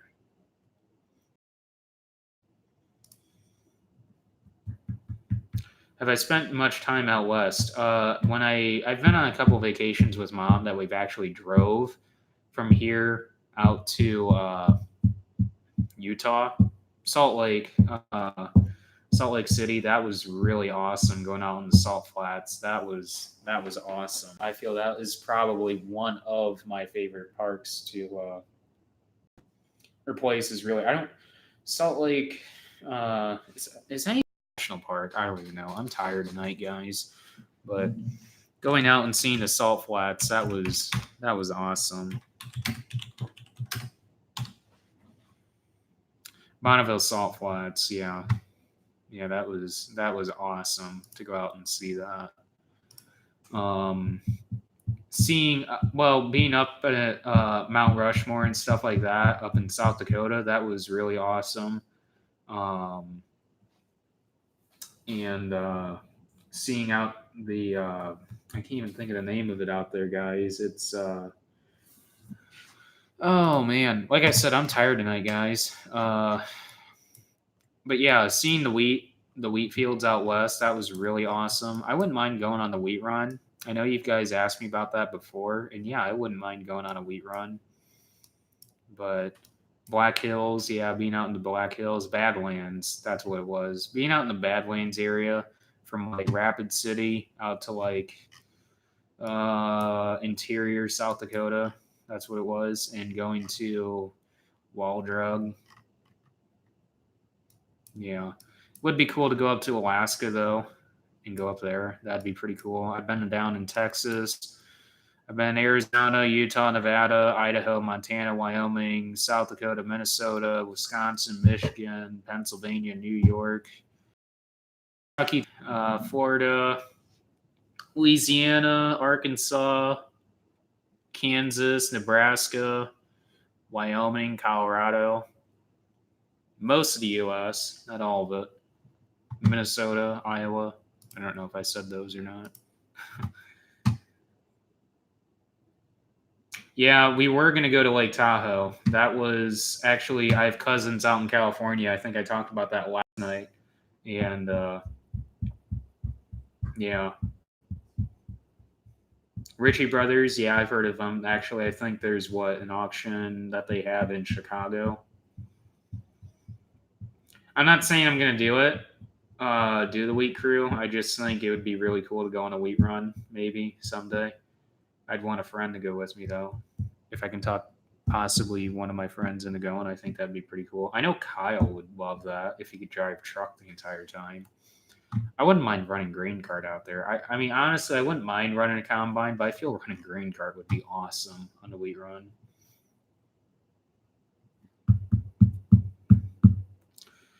I'm just kind of browsing through the comments here. I mean, I'm going to answer as many as what I can, but is there a difference between a 9660 and the 690? What y'all expect? Oh, we ran 650. That was our previous combine, a 9650. And yeah, I mean, we knew there was going to be a lot of differences, and there's a lot more technology on this one, and some that we're still finding out on. But yeah, I've learned how to recalibrate the transmission on this. I've learned how to reprogram the combine on certain things. It's unbelievable what I've learned from our AMS guy on stuff for this combine. Hey, I appreciate it, SLC Farms. I really appreciate it. Wait, oh, I completely read over that. Wow. Okay, well, okay then. I completely read that wrong, but okay then. Well, I guess sorry that you had a bad time, but whatever. GoFundMe page for a haircut. Time. I honestly just haven't had time. What is the best thing you ever had happen to the farm, and what is your best farming memory? Honestly, guys, probably the 690. It was probably the coolest thing that's ever happened. That and the 8530. I mean, the 8530 was planned though. But yeah, the 690 was honestly the coolest thing. I still remember to this day that entire auction that day. I remember that entire auction. That video's at over 140,000 views right now. That is actually my highest viewed video, to be honest, that auction video. And that's a 50 some minute video, 57, 59-minute video. I can't even believe that. But it was a really interesting video. I go down to Mallory's maybe again this December. Just depends on what kind of equipment they have down there. Might go film down there again. But I know they really appreciated the advertising, put it that way. What's your best farm memory? Oh man. I remember going down we were down on the 40 on the corner, and it was probably about 3 years ago. That was the first year we ever hit 300 bushel on the monitor. That was pretty awesome. And now, we're hitting it pretty good this year. And for the past few years, ever since then, we've steadily increased our yields. And like I said, we can contribute a lot of that to the guys that we work with out in Illinois. We really appreciate working with them. Holy cow! Hour and 45 minutes and 62 likes and still 60 viewers. That's pretty awesome, guys. Great Smoky Mountains. I don't believe I have. Yeah, I know. I need to get some sleep.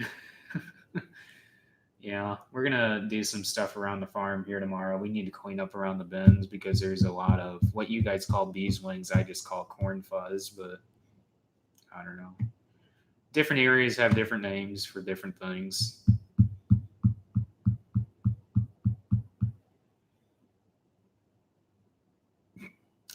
Yeah, I would want if we got a skid steer, I'd want one with tracks, definitely, especially for the kind of ground we would be going across, or going across with it. When we're tearing out woods and stuff, a lot of uneven terrain. When we're tearing out woods and stuff with the ridges that we make. But we level that all out, obviously, when we get done. But just the terrain out there when we're taking out woods and stuff, I feel we could get a wheeled skid steer a stuck a lot easier than what we can attract. Um, but yeah, Ron, you made it onto the live stream. Yeah, I've been up for about you're doing the stream for just over almost 2 hours now. Last night I did the stream for just over an hour.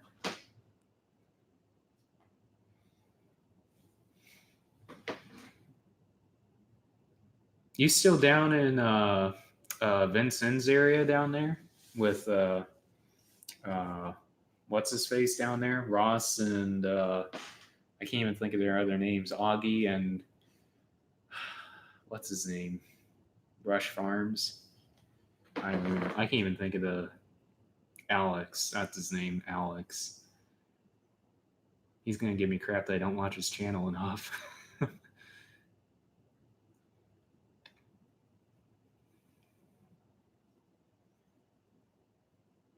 Yeah, The Office looks really awesome, guys. I'll have a video on it soon. Really, what's in front of me right now is a blank wall that I'm staring at, and I need to get some canvas print images up there, and got to hang up Pioneer signs up there, hang up a Pioneer sign over there, hang up a Pioneer sign in the main meeting room.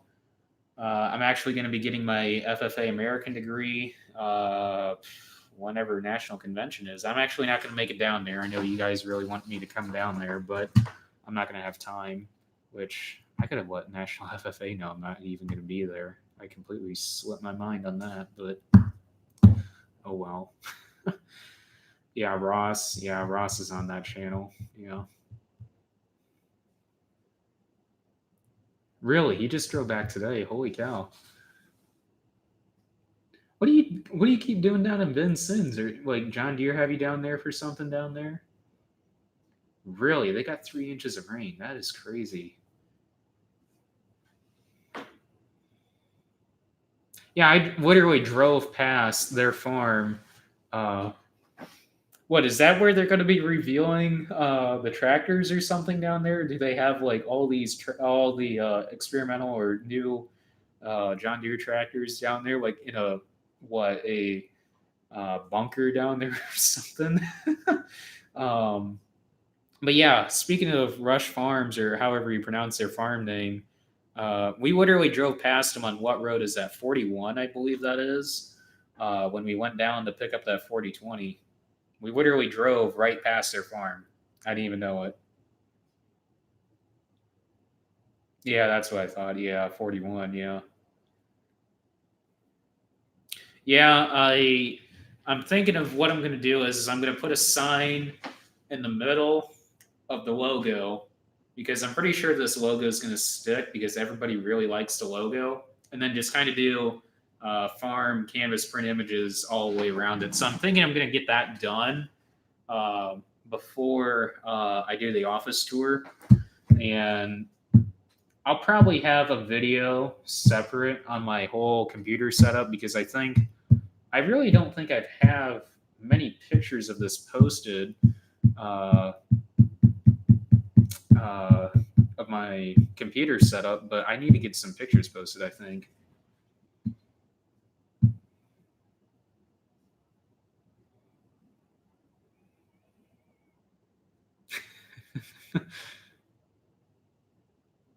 Yeah, Ron, you need to let me demo an 8RX if there is such a thing, or if that's what they're going to call it. But I'll talk to you later, Ron.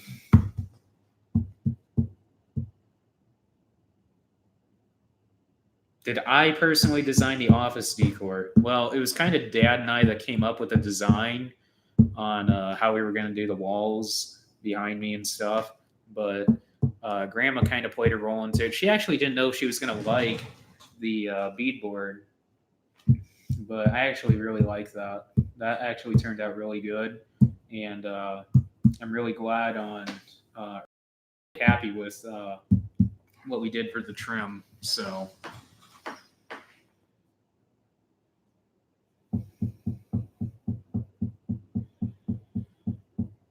no, I don't have 32-inch curve monitors. I have three, 1, 2, and 3 27-inch Dell flat monitors on Ergotron display mounts. And then right now for the mic I have is a blue Yeti speaker mic right now, or whatever you want to call it, and that actually works out really good. Oh, check out! I spread right over. I'm tired, guys. Uh, yeah. I mean, I'll have pictures of this, and it's the building is 64 by 36. So, at what point would the farm be too big? You mean acre wise, Jacob? Like what I consider too big and far as acres go? Well, Serge, I mean, in my opinion, yes, there is a limit. I mean, it's all depending on how much you want to handle. So, I mean, if he's talking acres, I mean, I can rattle off an acre number on that because I got an idea on that. But because there is a limit that I would like to have, because I would like to call enough is enough at some point. But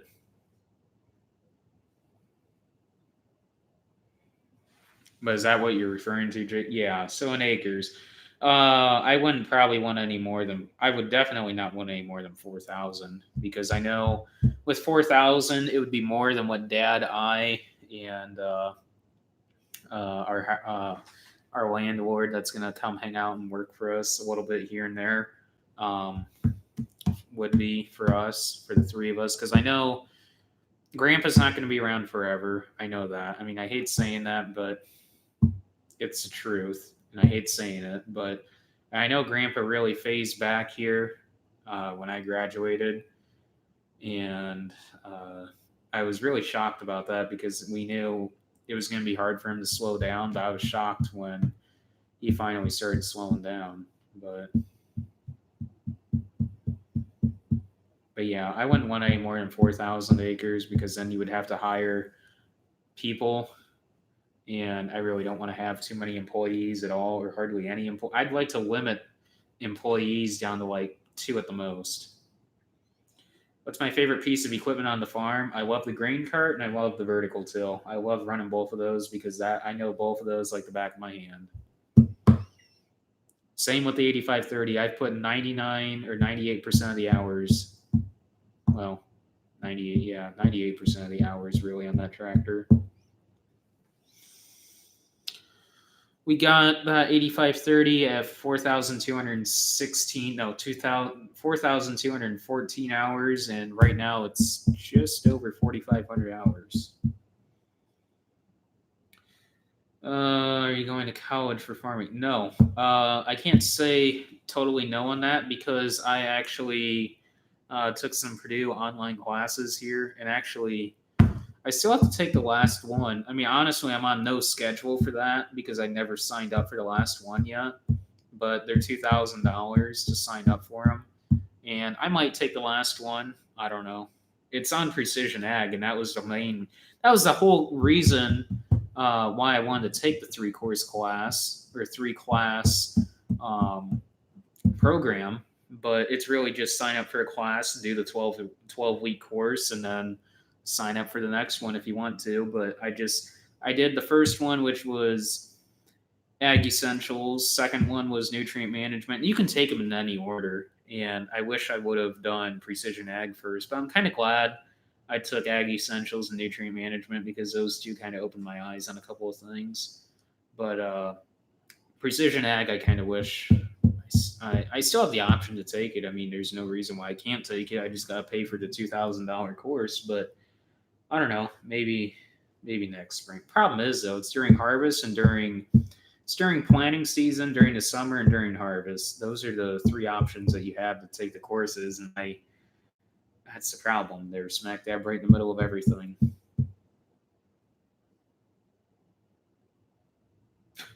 Ron, yeah, he used to be able to hang late in the night, but I guess John Deere is really taking a toll on him. But he did. I'll give him the benefit of the doubt because he did drive all the way from Vincennes home, and that's a jaunt for him. I know. Is your grain cart unload slow? Looks like it does. I know Grandpa was commenting on that. I think Grandpa used to run grain cart a bit, and his judgment kind of went away a little bit for the past few years on stuff, um, which is kind of sad. But I kind of wish he was still able to run grain cart. But um, but yeah, it does unload slow. To be honest, how much it unloads per like minute or something, I have no idea. I've never really figured that. I mean, it probably isn't too hard. I mean, it wouldn't be too hard to figure out, really. But we don't have scales, so which I would like. I would like to have a scale at our farm. It would be kind of cool. I know people made fun of the neighbors for having a scale at their farm, but honestly, it's really handy, and that is why I really want to scale in our grain cart also. But yeah, it does unload slow, so you really gotta be on your toes when you're running grain cart, especially ours. I mean, you guys know that running grain cart, but I mean, just on ours, just because it unloads slow, and especially with the 690, it you definitely need to be on your toes better.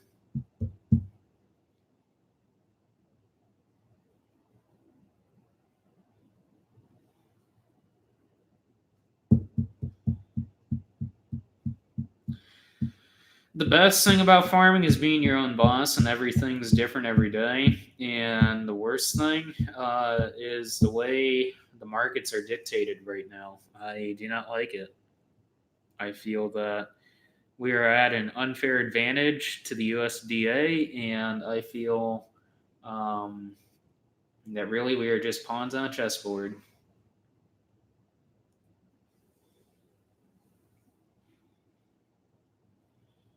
55 viewers, 67 likes, and just going on a minute and a half till we hit 2 hours. That's cool. And I don't know, I got like a couple of donations in here. I really appreciate the donations. I mean, I should have a GoFundMe page for a grain cart because I've talked about a grain cart so much. And I should really do a GoFundMe page on that. But every donation on here is going towards a grain cart because that's my next purchase, guys. Grain cart. Elmer's Hallmaster 1300. Dad thinks we should almost go to a 1600, but if we go to a 1600, we really need to get a bigger tractor then at that point. And I feel a 1300 is plenty. Yeah, it's been raining here since around 10 o'clock. Should I make FS videos? I don't know. I don't know. Maybe. That's if I can get this farm that I'm making on Midwest Horizons here kind of in shape or up off the ground here. I'm still kind of working on designing these fields and kind of getting the fields laid out the way I want them to, based on where I like position my farm on that game. But that game's kind of like a chill game for me. I really don't play video games as much as what I used to. But oh man, 12:10 in the morning, and you guys are still in here. That is awesome. I appreciate it, guys. So, like I said, I'll keep saying it. You guys just keep posting comments on here or questions on here, and I'll keep answering them. And we'll just run this stream however long you guys want to run it. Probably won't run it till 1 in the morning, but we'll see. I guess it really just depends on uh, how long you guys want to run the stream till. If you guys keep posting questions, please subscribe. All you guys that are new on this live stream, please check out the channel better and subscribe because I would really like to get to 20,000 by November 1st. Otherwise, I'm not going to be hosting a giveaway for you guys on Christmas. And if we can get to if we can get to 25,000 on November 1st, then I will do a Black Friday giveaway also. So you guys should definitely subscribe. With good weather for us, total time, like over the course of spring, it would take us like a month total. I mean, that's with intermittent rains here and there too. Probably closer to like a month and a half. I mean, if we really had a jaunt of like perfect weather, I mean, we can get it knocked out pretty quick, but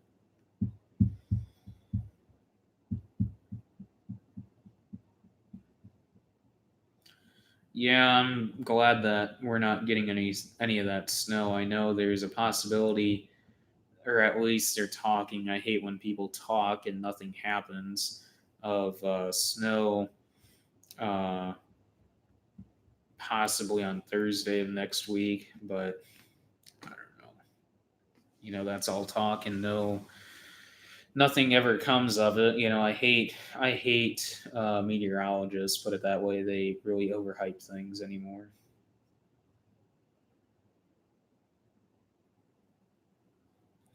Do I feel like family farms have faded away? Yeah, it's a sad thing to see. I mean, there's a lot of family farms that have gone away in this area, mostly due to no next generation in line to kind of continue the farm.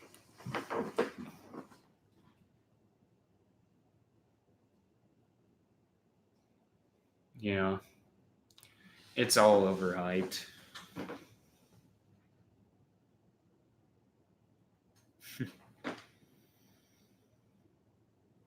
So I guess I'll fire questions back to you guys. What do you guys want to see? Those of you guys that have been following me for either the past couple of weeks during harvest here, or have been like diehard subscribers since back when I first started the channel, or even back when I first started vlogging. What do you guys want to see different? What do you guys want to see in the future on this channel?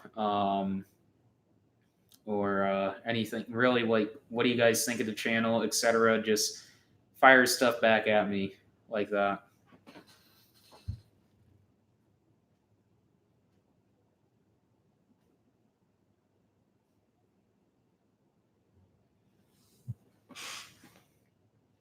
Yeah, field work, I can definitely do that. I just slacked off on that this spring. Not really slacked off on it, but more refocused and didn't focus on the channel. I just wanted to focus on spring and get spring out of the way because of the way the weather was. I mean, we weren't really under the gun, but we got to a point where we were almost under the gun there for a little bit. So, greasing equipment and servicing vlogs, yeah, we can do that. Time lapse of it, yeah, that's a. I need to get better at doing time lapses. I used to be really, really good at time lapses, but I just haven't been doing them long enough that I just kind of got away from it and just kind of forgot some of those tips and skills I had for doing time lapses.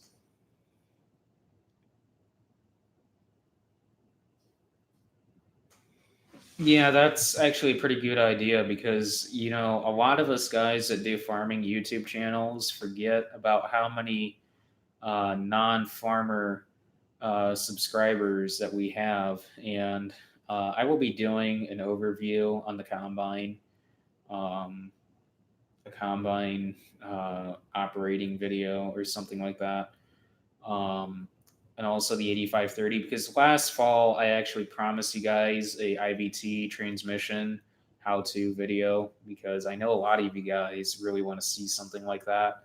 And I noticed also online back when we first bought that 8530 that there wasn't hardly any videos on how to drive an IVT out there. So I will have a video on that also. But there will be an equipment tour, probably late this winter. Just sit down with your dad and grandpa and get their perspective. Yeah, that will be a video someday. I mean, that is a video I've had in the back of my mind of doing something like that. Project vlogs, yeah, we can do that, or more of those. Why do you guys use anhydrous instead of side dressing with 28? Cheaper, and the quantity of 28 we would have to handle. Um, it's just easier to handle anhydrous. Yes, there is cons to handling anhydrous, I know, but it's just mainly cheaper, and the quantity of 28 that we would have to handle versus the amount of tanks of anhydrous. So eventually, though, when we go to a 24-row planter, that is our plan, is to go to 28, because I don't want to screw around with anhydrous too much anymore, because I feel 28 is way safer, and I feel 28 is a lot safer on our ground, especially for the microorganisms and the earthworms. Green Lake Bend setup tour. Yeah, that is a planned video sometime this fall. Actually, I will be doing that sometime during harvest. I talked about that in a couple videos back, but yeah, definitely going to be doing that. How about we try and get this video up to, or this stream up to 100 likes? You guys think we can do that? I think that'd be pretty cool. If all the farmers could store all their crops, they could get control of the grain prices again. Yeah, yeah, yeah.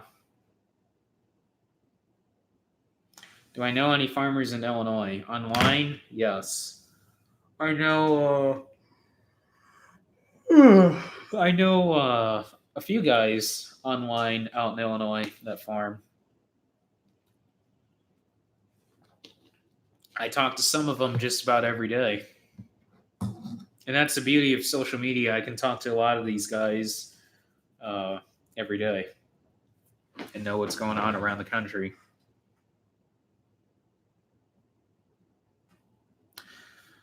The reason why I would burn their corn is either they don't have they're injecting it too shallow in the ground, or too close to the roots, or getting a lot of anhydrous burn because it's not getting it's not getting sealed correctly in the ground. So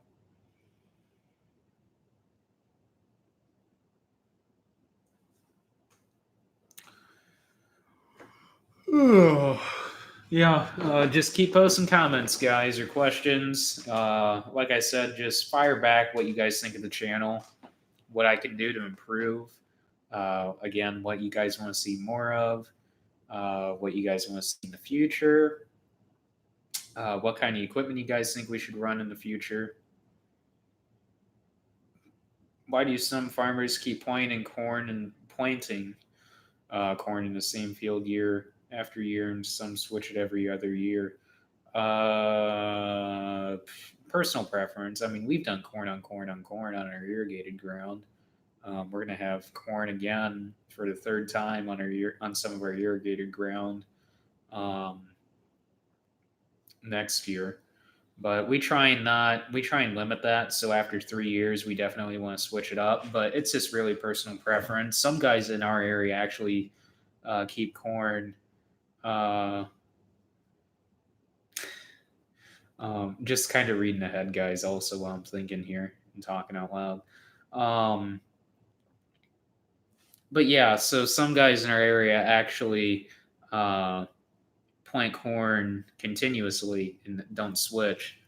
And that's just their personal preference. I mean, that there is a yield drag on beans on beans on beans. Like if you continue doing beans, like just in general, even back to back beans year after year, or 2 years in a row, there is a yield drag, but sometimes there isn't. I mean, we've had instances where actually there was a yield gain, but really it all depends on the year, I guess. So you got to look back and see when you got those rainfalls and whether it came in August or when they actually came at the right time or something. I mean, it all really depends on the year. 8530 needs the front duals on. 1300 bushel grain cart on it, and then we will put the front duals on. And then they will stay on. Well, until we start side dressing with it, and then we'll get rid of, or not get rid of, take the duals off for that time and just leave the hubs on then. That way, all we have to do then is roll the duals up and put them on. Do you guys get deer on the roads? Really bad. Oh, deer. Around here aren't. Yeah, there's deer all the time around here because of how many woods there are in the area.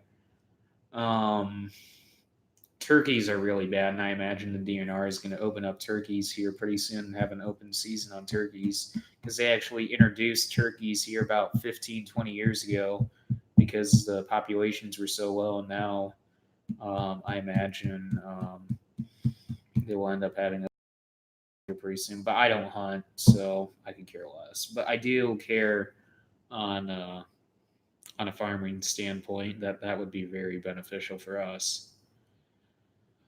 Who are some of your favorite farming channels? Minnesota Millennial Farmer, Welker Farms, Hartung Family Farms, Brian's Farming Videos, Iowa Dairy Boys, Pointer Farms, Pointer with a P. They're actually a really good channel. How Farms Work. I watch a little bit of the rest of the story. Who else do I even watch? There's a few others I should be recommending, and I'm not thinking. I'm actually scrolling through on YouTube right now, looking at the ones that I follow. Farmable. I don't know. I wish he would continue with his videos. Farmable. I'm surprised he doesn't do more of his videos. Hayden Byers. That is a really, really awesome channel. I don't even know. Is he still active on that channel? I can't believe for the amount of views that guy has, he doesn't have more subscribers. He produced some pretty awesome videos, put it that way. I'm hoping he does a 2019 harvest video. Cameron Hinchton, he's been in and out on YouTube. I know supposedly his channel was hacked. I know he's back now, and I hope he continues with his channel.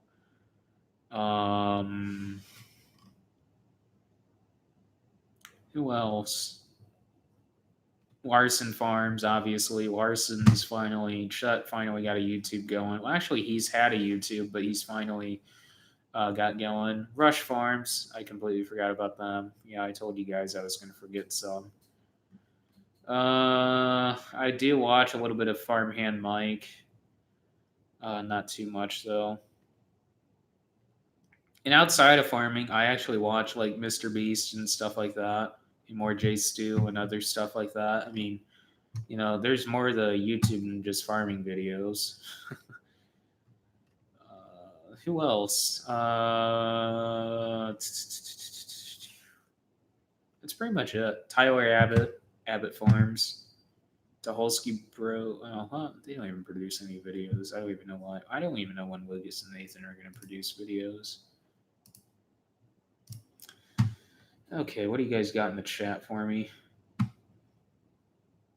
Who are some of your? I already answered that. Do people point you out and be like, "Hey, that's the guy from Werner Farms"? Speaking of that, I went over to Burger King tonight, went through the drive-through, and the guy or the kid that was at the register noticed me right off well, I don't even think he noticed me right off the bat, but as I was getting my change from him and he was going to hand me my drinks, he ended up realizing who I was. He's like, "Hey, are you Keith Werner?" I'm like, yeah. He's like, Werner. I'm like, yeah, Werner Farms. He's like, I'm a huge fan of the YouTube. I'm like, oh, jeez. So yeah, that happens just about everywhere I go almost now. It's kind of weird, but I'm almost getting used to it at this point. And I think it's just because of how many people watch it in our area.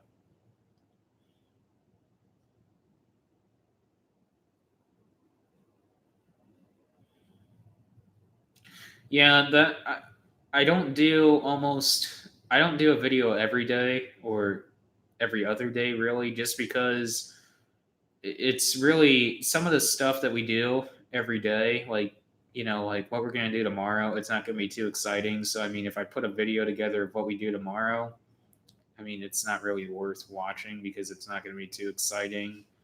Um, But if it's like an action-packed day, like of stuff going on, I know you guys would actually enjoy watching. That's why I pick and choose. I'm not just going to throw content out there to have content out there. I'm going to pick and choose and know what days actually, if I can kind of get an idea on what we're going to be doing, um, what days are actually going to be good days for content for you guys. So it's really, I'll just keep the GoPro with me every day. And then whenever I decide I start filming at the morning, I'm like, well, I'm dedicated to it for today, so I'm going to have a video out. That's why if I film a video, say today, it's going to be out at 6 in the morning next day. That's my goal every day.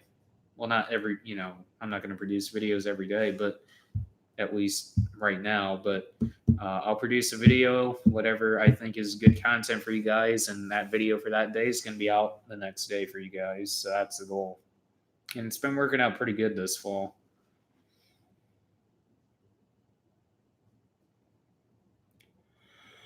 It's harvest except for today. It's going good. We're actually flying through harvest. Do you ever watch the channel Farming and Fixing Fabric and Fabricating? Andy has a dairy farm in New York State, and he has like 40 different John Deere tractors and repairs and fixes on them. I think I've watched that channel like once or twice.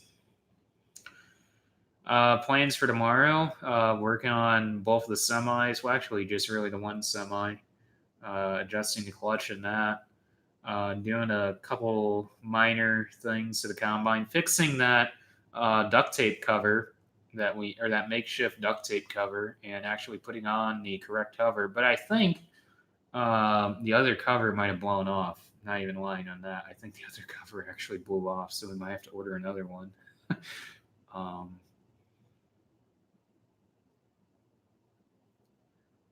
Yeah, my best friend that actually hunts the river farm, he believes he actually saw a mountain lion out in the river, out in the river farm actually. And I don't honestly, I don't necessarily doubt him on that, but you know, have you ever heard of detasseling corn? Yep, seed corn's pretty big in our area. Do you know Jack and Leonard from John's Garage? Yep, we know him really well, really well. Actually, story behind that, we actually got the T600 Kenworth from Leonard.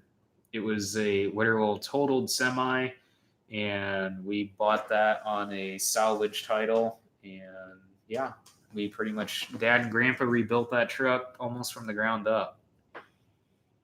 And it actually had a sleeper on it, and Dad and Grandpa shortened the thing up, and I really like that truck.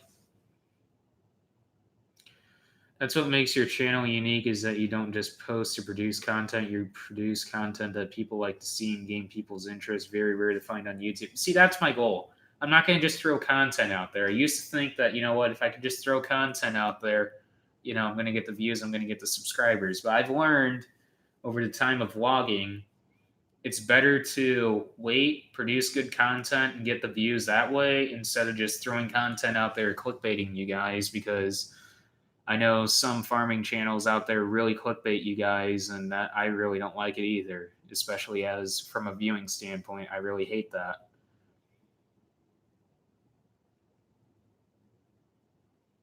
I do watch Cole the Corn Star a little bit, not as much as what I used to. Um, yeah, I've actually that's one channel I have yet to actually had time to watch. Is tenth generation dairy farmer. Yeah, we're not planning on doing anything tomorrow. We'll probably start on Monday, hit it hard on Monday on Mars. So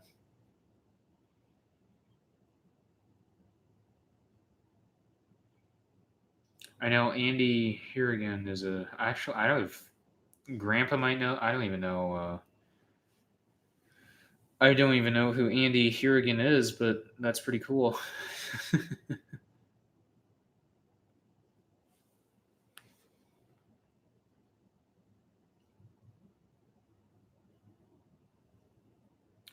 Do I know of the Pershke farms up in Laporte?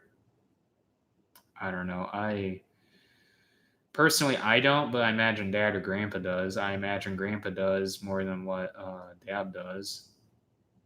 Tractor Time with Tim. I watch a couple. Yes, Harmless Farmer. See, I told you guys I was going to forget some of these. Harmless Farmer. That's a really amazing channel.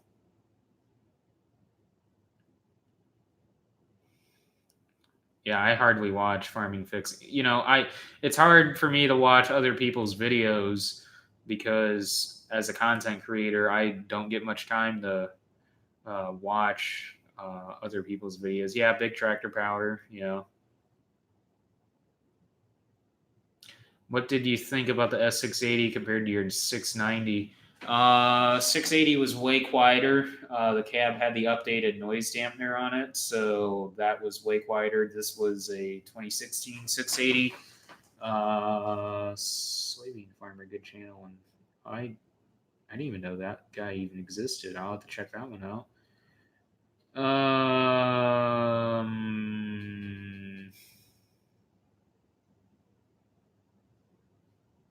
Oh, my dad's name isn't Dave; it's Greg. But yeah, back to the 680. I really liked it. Actually, I don't know if I like that power cast anymore or that advanced power cast because when I ran the vertical till across that field, I did not like. You could tell where that advanced power cast went or spread and where our power cast spread.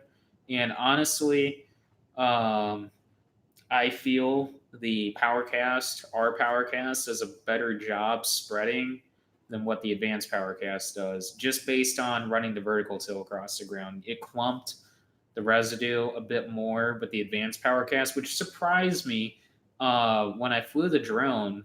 Um, when I flew the drone when we had the demo, uh, I personally thought that advanced powercast did a better job than our powercast till I ran the vertical till out there and realized how clumped the residue was out there. I mean, they might have not had that thing set right. I don't know, but yeah,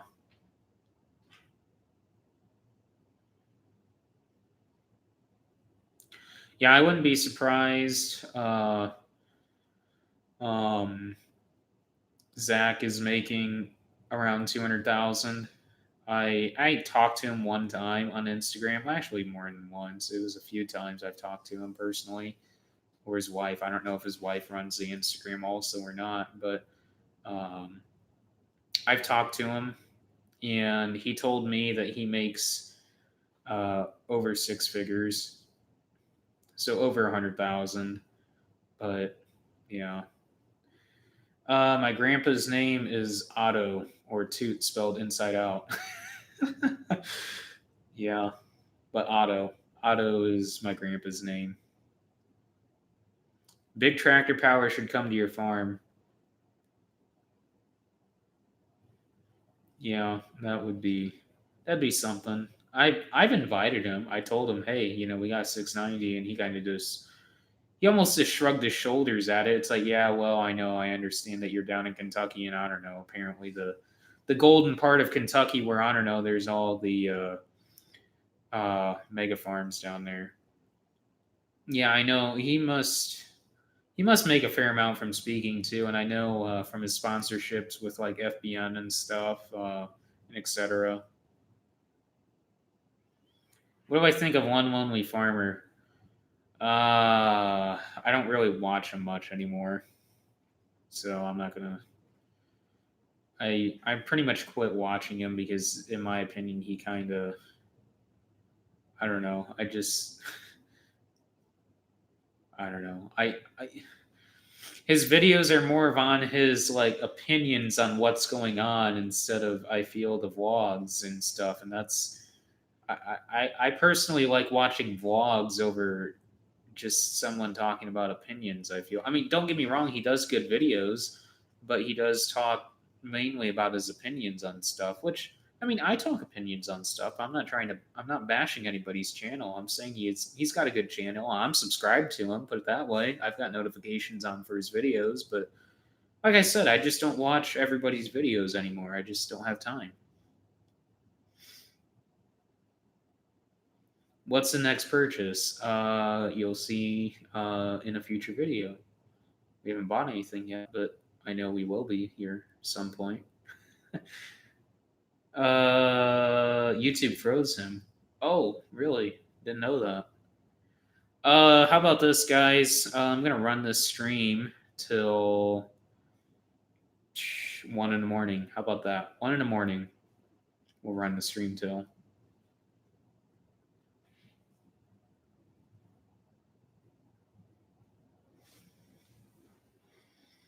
I'm gonna go grab a water real quick. You guys can keep posting questions. I'll be right back.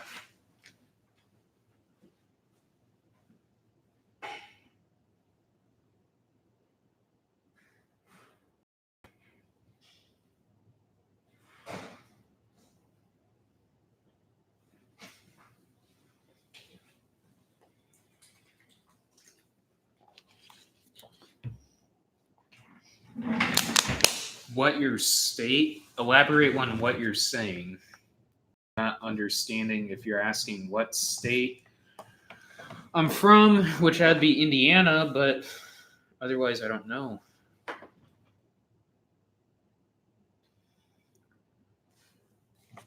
Yeah, I kind of had a touch and go idea on why or what their battle was kind of about. I mean, Iowa Dairy Boys kind of filled me in, or kind of filled me in on that situation, but never really followed either one of them. Like I said, I don't really watch either of those channels too much, but I watch them. What farm channels are clickbaiting? Clickbaiting. I really don't want to talk about that because you guys know. If you guys watch them, you guys know. But I try and not clickbait. I mean, I try and keep it as open as and honest as what I can. I mean, that could be why I'm not getting the views I am, but I just try and keep it as honest as what I can. But it could be why I'm not getting views, why I'm not clickbaiting or something. But I mean, I know that's how YouTube works, is that you need to clickbait. How many bushel per hour can you harvest corn and wheat at? Corn, I've seen it as high as about 5,000 bushel an hour. And wheat, I have no idea. What do I think of AGCO tractors? Don't know too much about them. But isn't Challenger and stuff roped in with AGCO? If I'm thinking correctly, I think they are, right.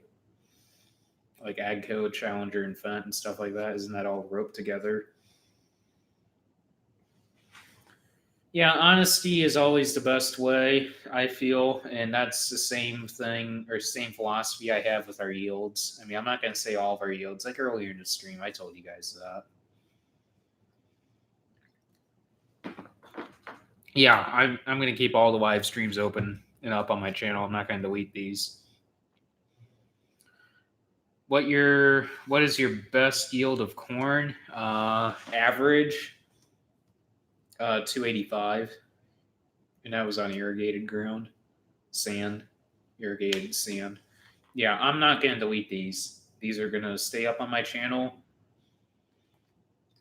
for the views, and there's no rhyme or reason to delete these. I mean, I find I consider these like Q&A videos because I mean that's really what they are, and you guys really enjoy them. So I'll just keep them up. That way, if you guys want to like double check something I said or something, if you guys like forgot something I said in one of these or whatever, I'll just have them up still.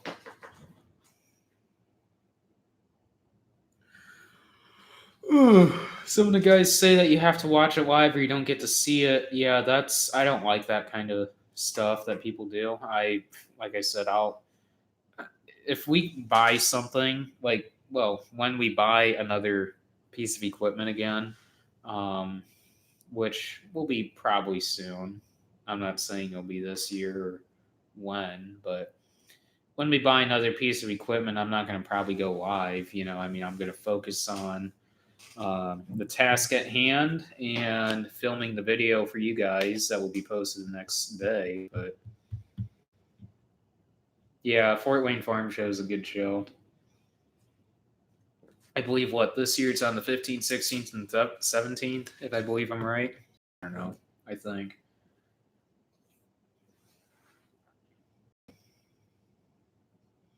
Hey, I appreciate it, Serge. I'm glad that you were able to tune in.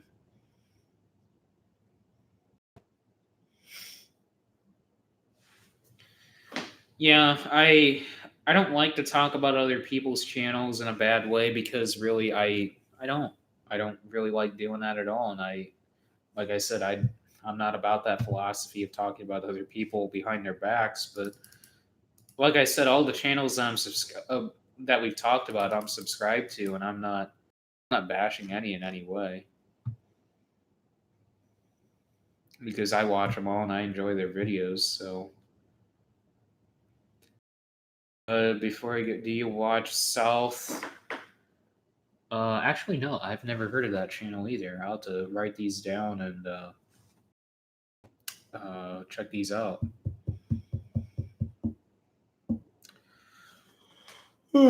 Like I said, guys, we're gonna run the stream for another like 17 minutes, and yeah, 78 likes. That's cool. Let's see if we can get this thing up to 100 likes. I know the view count kind of dropped, but uh, yeah, I see we're down to 45, but I still think that's pretty good for my second stream.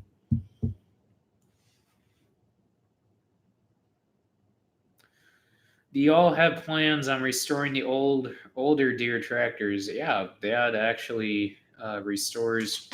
Used to have an actual business for restoring tractors, and still, I guess you could say, has it, but just doesn't really do it for many other guys anymore. Hardly ever. Um, we've got about we got to well, my 630 is pretty much restored, except it needs to be painted. The 530 needs like a complete restoration. We got that Unstyled A we're still working on. Um, that will get up and running. Well, yeah, really get up and running here, because we pretty much rebuilt the whole engine on that. And we'll get that painted. We want to get the 4020 is not going to get painted. I talked about that, and we're just going to get that thing running. We need to get different batteries for it. Probably, I don't know. Dad's thinking about converting it to what's it run on right now? 24 volt right now, I believe, and he's thinking about converting it to 12 volt, I believe. But I think I want to keep it original because it's pretty much 100% original already. People like your channel because you're genuine, honest, and humble. So keep it that way, and you will grow. I appreciate that. I really appreciate that, Michael, that you realize that. And I know a lot of my viewers and subscribers realize that. And yeah, I agree because yeah, that's where I feel I'm gonna really shine on getting more subscribers and stuff like that as I continue to keep my channel as open and honest as what I can.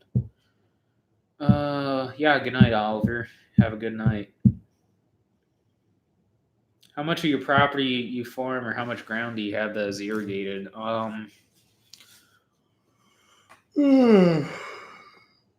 Total total acreage, I think, is around 400 acres total, and that includes rented ground.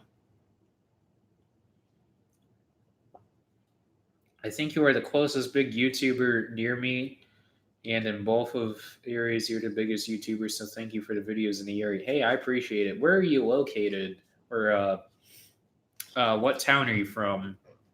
TV Squad.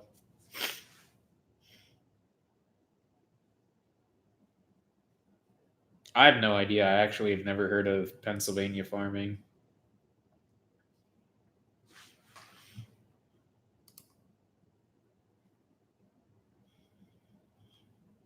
Okay, I could actually send a super chat to myself. That's kind of funny. Wilmington, Illinois. Oh, that's cool.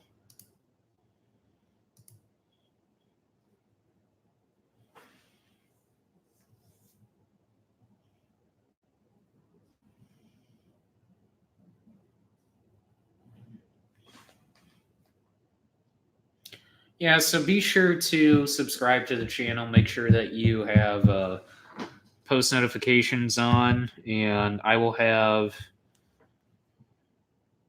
a new video on Monday morning. I'm not going to stay up any later tonight after 1 and work on a video for you guys. I thought I had a video ready for you guys, but I'm going to have to re-edit it and fix a portion of it. But it'll be a drone video. I know you guys really like the drone footage, so I'll have that out 6 a.m. on Monday morning, because I'm not going to have a video out for you guys right away.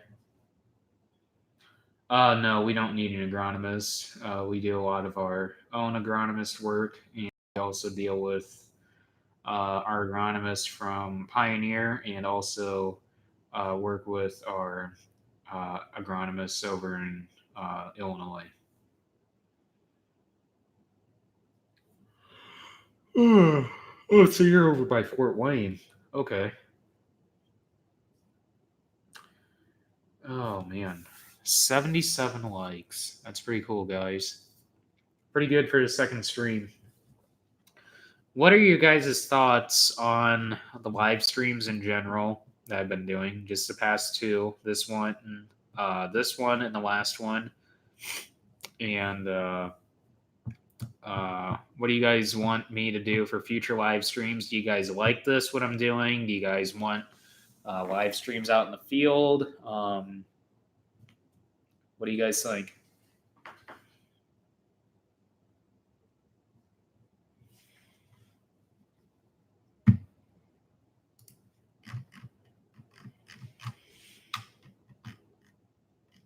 So yeah, going back to the Brock grain bin, which that was like way back.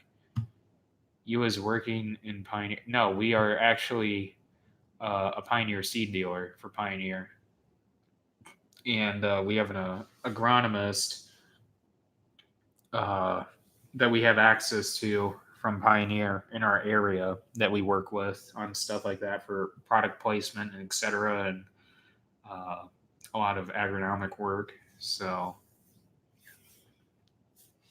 but yeah, back to the Brock grain bin, a 60-foot grain bin, 101,000 bushels would be 14 rings and 52 feet, 11 inches on fill height, or 37 feet, 37 feet, 6 inches on the eave height. But what I would like to have is a 152,000 bushel bin, which is a 22 ring bin at, if I can find the chart here, 5810 on eave height and 74.4 on fill height. But like I said, if we go to 101, we can always expand off of that. I think it is awesome that you do them for the fact that you're in an area, and we can talk to you about, and you're close to most of us, bud. And I really appreciate it, squad. I really appreciate it. What FAU or FAO you planning? No idea what you're asking. Sorry, Roman. Not entirely sure what you were asking. How are you still awake? Uh, well, I'm pretty much used to at this point going to bed around 1 in the morning. And I get up around 6:30. So yeah, that's pretty much how I run. How many acres do you guys farm? 1,700, and we run 1,000 acres of custom work. So if you include all that, that'd be 2,700.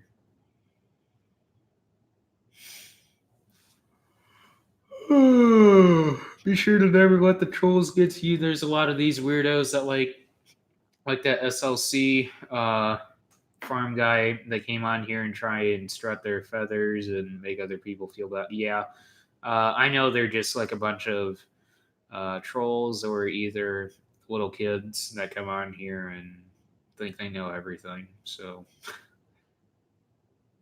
sounds good. I'll just call you Zero then every time I see you on here because I imagine I'm going to be seeing a lot more of you if you enjoy the streams. How do you guys feel about a live stream tomorrow night? Because I don't care, guys. I'll do a live stream almost every night if you guys want me to. Because I actually enjoy this stuff. I'll edit a video and log on and do a live stream if you guys want me to, while I'm waiting for the video to produce. Really, it doesn't take long for me to produce a video anymore. Compared to like when I was editing on my laptop, which I still have my laptop. I use it a lot actually for like John Deere Operations Center and stuff now for working on the combine. But it used to take me for like a 15-minute video about 3 hours to edit on my laptop. And that's with 16 gigs of RAM and 1 terabyte hard drive. And with my computer setup that I have with 64 gigs of RAM, I'm not going to get into more specs on that, but it takes me about 20 minutes to edit a video or produce a video. I mean, editing takes like however long I want to take it or make it last. But yeah, so it's been cut down substantially since since we moved into the office in here and I built this computer setup. It's probably close to a $10,000 computer setup, not even gonna lie, with everything. Yeah, Welkers. I know Nick still edits, but I know they pay a guy to edit off and on, which I think that's pretty interesting. But I think it's cool though that he's making that much money though, that he's capable to do that. And I think that's I don't want to be in that position where I want to pay somebody to edit my videos because I feel it still adds character to my videos. I edit my own. I'm not saying that Nick doesn't have character. I'm just saying that I feel it adds character to my videos by being able to edit my own videos because I feel I add that extra touch. I know Nick's editing is phenomenal. I absolutely love Nick's videos. I constantly watch his videos. I love his drone footage. His drone footage is amazing, what Nick does. Yeah, live makes it fun to be able to ask questions and get answers. Yeah, pretty much I'm probably never even going to do a Q&A anymore. Q&As, I'm probably not even going to do those anymore. I'm just going to run right through the stream here because it's a lot easier. And I feel I can talk to you guys and answer questions a heck of a lot easier. And I'm getting really comfortable with live streaming right now, guys. And this is just my second stream, put it that way. Did you buy your computer or did you build it? Built it. Completely built it. First time doing that too. How about this? Tomorrow I will put together my specs and I'll do a stream tomorrow night and I'll read them off or read my specs off. And actually, I'll post my specs. You know what? Better yet, from here on out, I'm going to post my computer specs in the description. I'll do that. I'll either post them in the description, whether typing that all out in the description from here on out in all the videos, or I'll type it up on like a Google Doc and link it for you guys. That way you guys know what my computer specs are because I know a lot of you guys are probably interested in that. I use Power Director 16. It's made by Cyberlink. I'll probably end up going to Adobe Premiere though this winter. Yeah, I'll end up doing a video about it.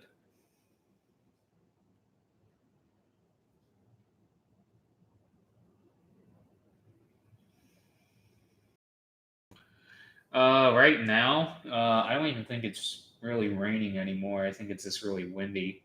But yeah, it's about 40 some degrees out, 50 some degrees out, I think, right now. I don't know. 50. Oh, that was earlier today. Yeah, 57 degrees. It's supposed to drop tomorrow, though, like down to the 40s. Not get any higher than 59. So I feel what near you is close. Yeah, I would think so. Yeah, we're pretty close. I would think you're what, Wilmington, Illinois? Wilmington, Illinois, right there. Where are you?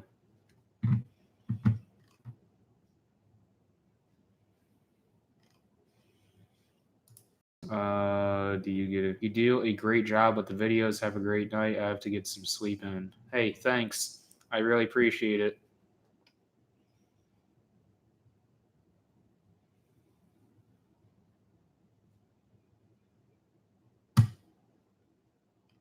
Hey, I mean, put it this way, I'll do a live stream every night. Well, not every night, but uh, if you guys want me to. I mean, not every night, but uh, however often I can, I'll do it. I mean, just give me a like in the for the stream. Hey, no problem. I'll answer any questions you guys got on here that I'm able to answer. That's pretty much how these streams are going to work, guys. Yeah, you're pretty close to me. You're just northwest of Kankakee, Illinois. Yeah, you're pretty close. Well, it's almost 1 in the morning, and wow, we did a close to 3 hour stream. How about this? I'll run it for 3 hours. That'll be a lot better. We'll just run it for 3 hours. I know I'm losing some of you guys here because it's getting late. Maybe tomorrow we'll start the stream a little bit earlier instead of starting at 10 o'clock. How about we start around 8 o'clock my time? Maybe. It really depends on what's going on, but I imagine we could start around 8 o'clock and run it till around 10 or 11, make things a little bit better. Yeah, I mean, I know you guys asked me about a podcast, and I'm thinking, after you just commented me that or posted that Zero, I'm thinking maybe I should just, instead of thinking of ever going to a podcast or having a podcast, why not I just use the live streams as kind of a podcast? I mean, it's really just Q&A, and I'm able to talk with you guys a lot better one-on-one, and I've really, in my opinion, opened up to you guys more than what I do in the vlogs. So, yeah, for like our area. Yeah, for like the area that I'm in. But I still think it's really interesting to be able to talk with you guys like this a lot better and stuff. So, yeah, after this second stream, I really wish I was doing live streams a lot sooner.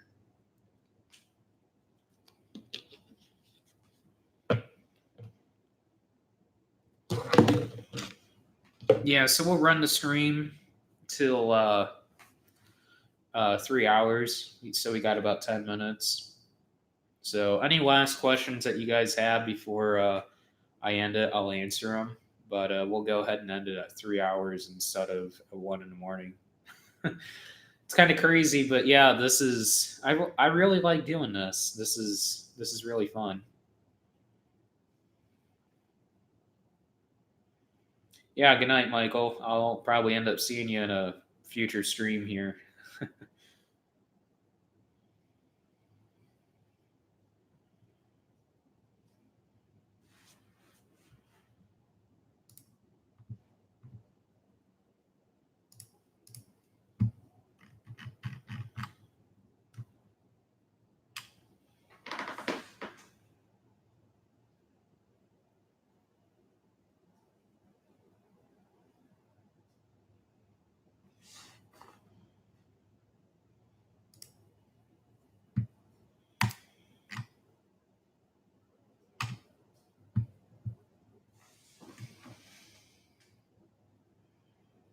How much fun is it dealing with death now?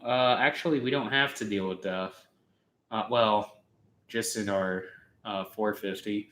But I like how your TV and everything turned out. I remember I commented about your cable runs and stuff when you were building the office. But anyways, have a great night. Hey, I appreciate it. Um, it turned out great. Hiding the HDMI cable and running it down and around and up over to my computer here. But it turned out really good. I really like the setup. And actually, direct TV's on this TV here. I did not think I would have direct TV in here, but we actually have, I don't know what you would want to call, like, what is it, like a direct TV genie or whatever you want to call it. And so that main receiver there on that counter will communicate with my TV and the TV in the meeting room. So actually, I have direct TV on this TV. If you ever have to do it again, go for the Cat 5 to HDMI converter. It's way cheaper and you can go hundreds of feet. Yeah, that would be. I looked into it like you told me to, and yeah, I should have done that. Definitely. You could put your logo on it. Yeah, I could put my logo on the TV. I should probably do that actually. Yeah. Did you get a DOT inspection on your trucks? On the trucks? Our trucks are not like we don't have to run DOT numbers on our trucks. We're not like an LLC, so we don't have DOT numbers and stuff. So that way we don't have DOT inspections. I mean, if we ever get pulled over by the DOT, we get inspected, but we don't run DOT numbers on our trucks because we're not like a LLC or anything or corporation, but we definitely need to get an LLC formed. So yeah, at least when I'm streaming, yeah, I could throw like I don't know. Here I can throw it up here just to kind of give you guys perspective on it, what it would look like. Uh, channel art. No, it's not under that. I don't think, right? No, it's under logos. If I can find where it is at. I really thought it was right there. It's on this drive. YouTube logo 4.2. Is it that one? I don't know.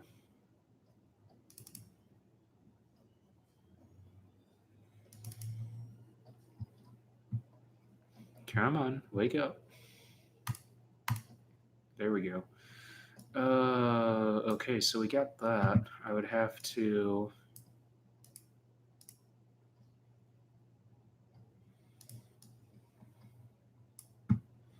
See, the only problem is it'd be on a reverse image for you guys.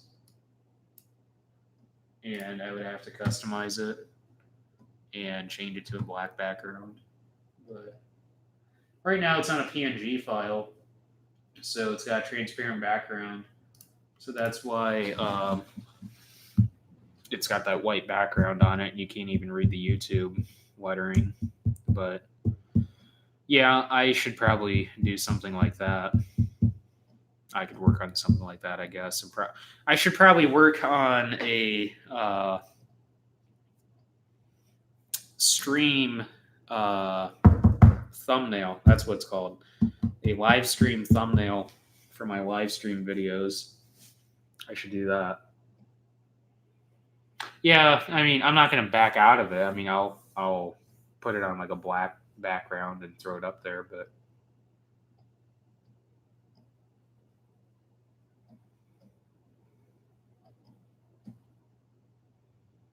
yeah, I heard Ryan. I don't know. Did Ryan get his truck inspected yet? I know he had an issue with an air tank, I believe it was.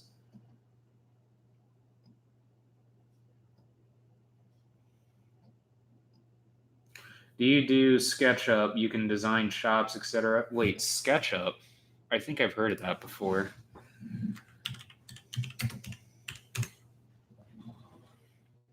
Yeah, I've heard of that actually. Is that free? No, you gotta actually pay for that. I actually might invest into SketchUp if it's like a one-time purchase thing or something. Because then, yeah, that would be actually a pretty cool idea. That I could design um, a shop or something. That'd actually be pretty cool.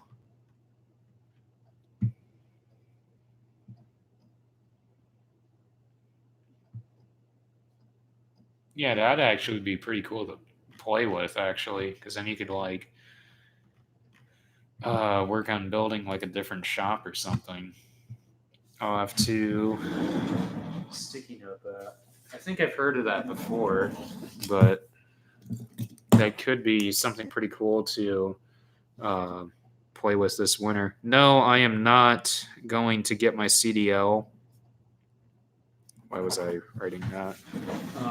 No, I don't plan on getting my CDL unless I need to.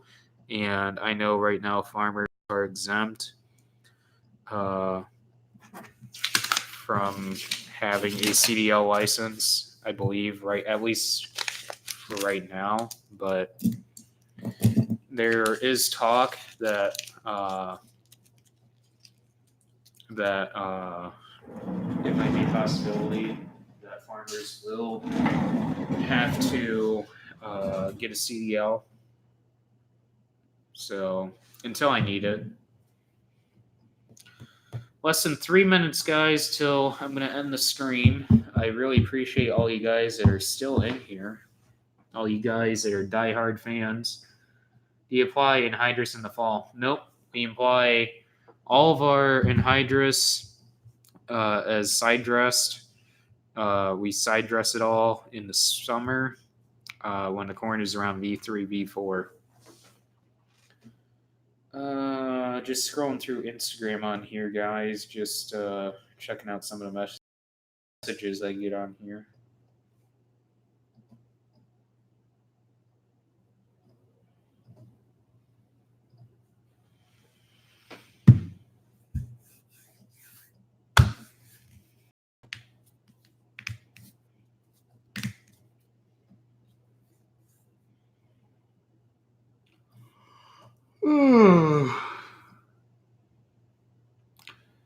Well, I guess huge shout out to all you guys that donated tonight in the stream. I really appreciate it. That's like another $12 towards uh, the grain cart fund because that's going to be my next purchase here, guys. Personal purchase is going to be a grain cart.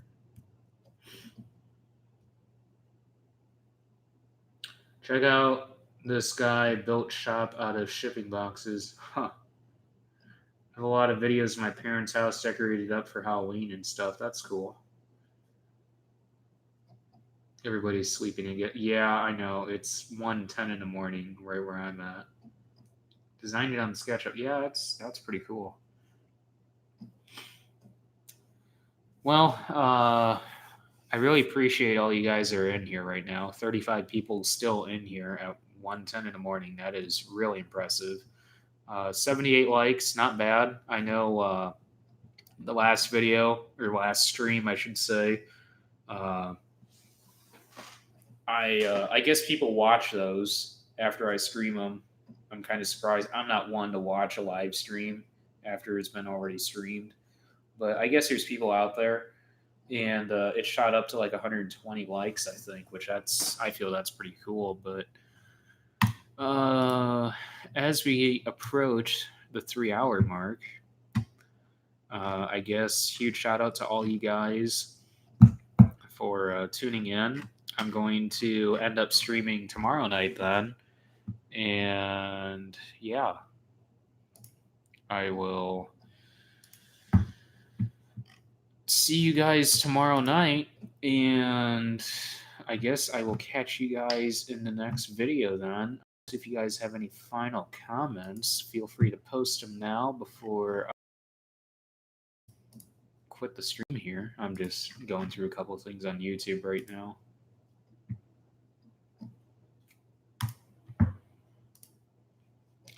You are very welcome, and my wife made my logo, and I forgot what my what program she used. I used Adobe Illustrator for my two logos. The one I have for the Werner Farm channel, and the one I have for my Piloted Countryside channel. Yeah, I definitely need to do these streams earlier. That way, you guys have a better chance of watching these, because I really don't like staying up this late at night, but it is what it is. I'm used to it. Have I ever heard of rank seed corn? Nope. Hey, I appreciate it. Thanks for liking my videos.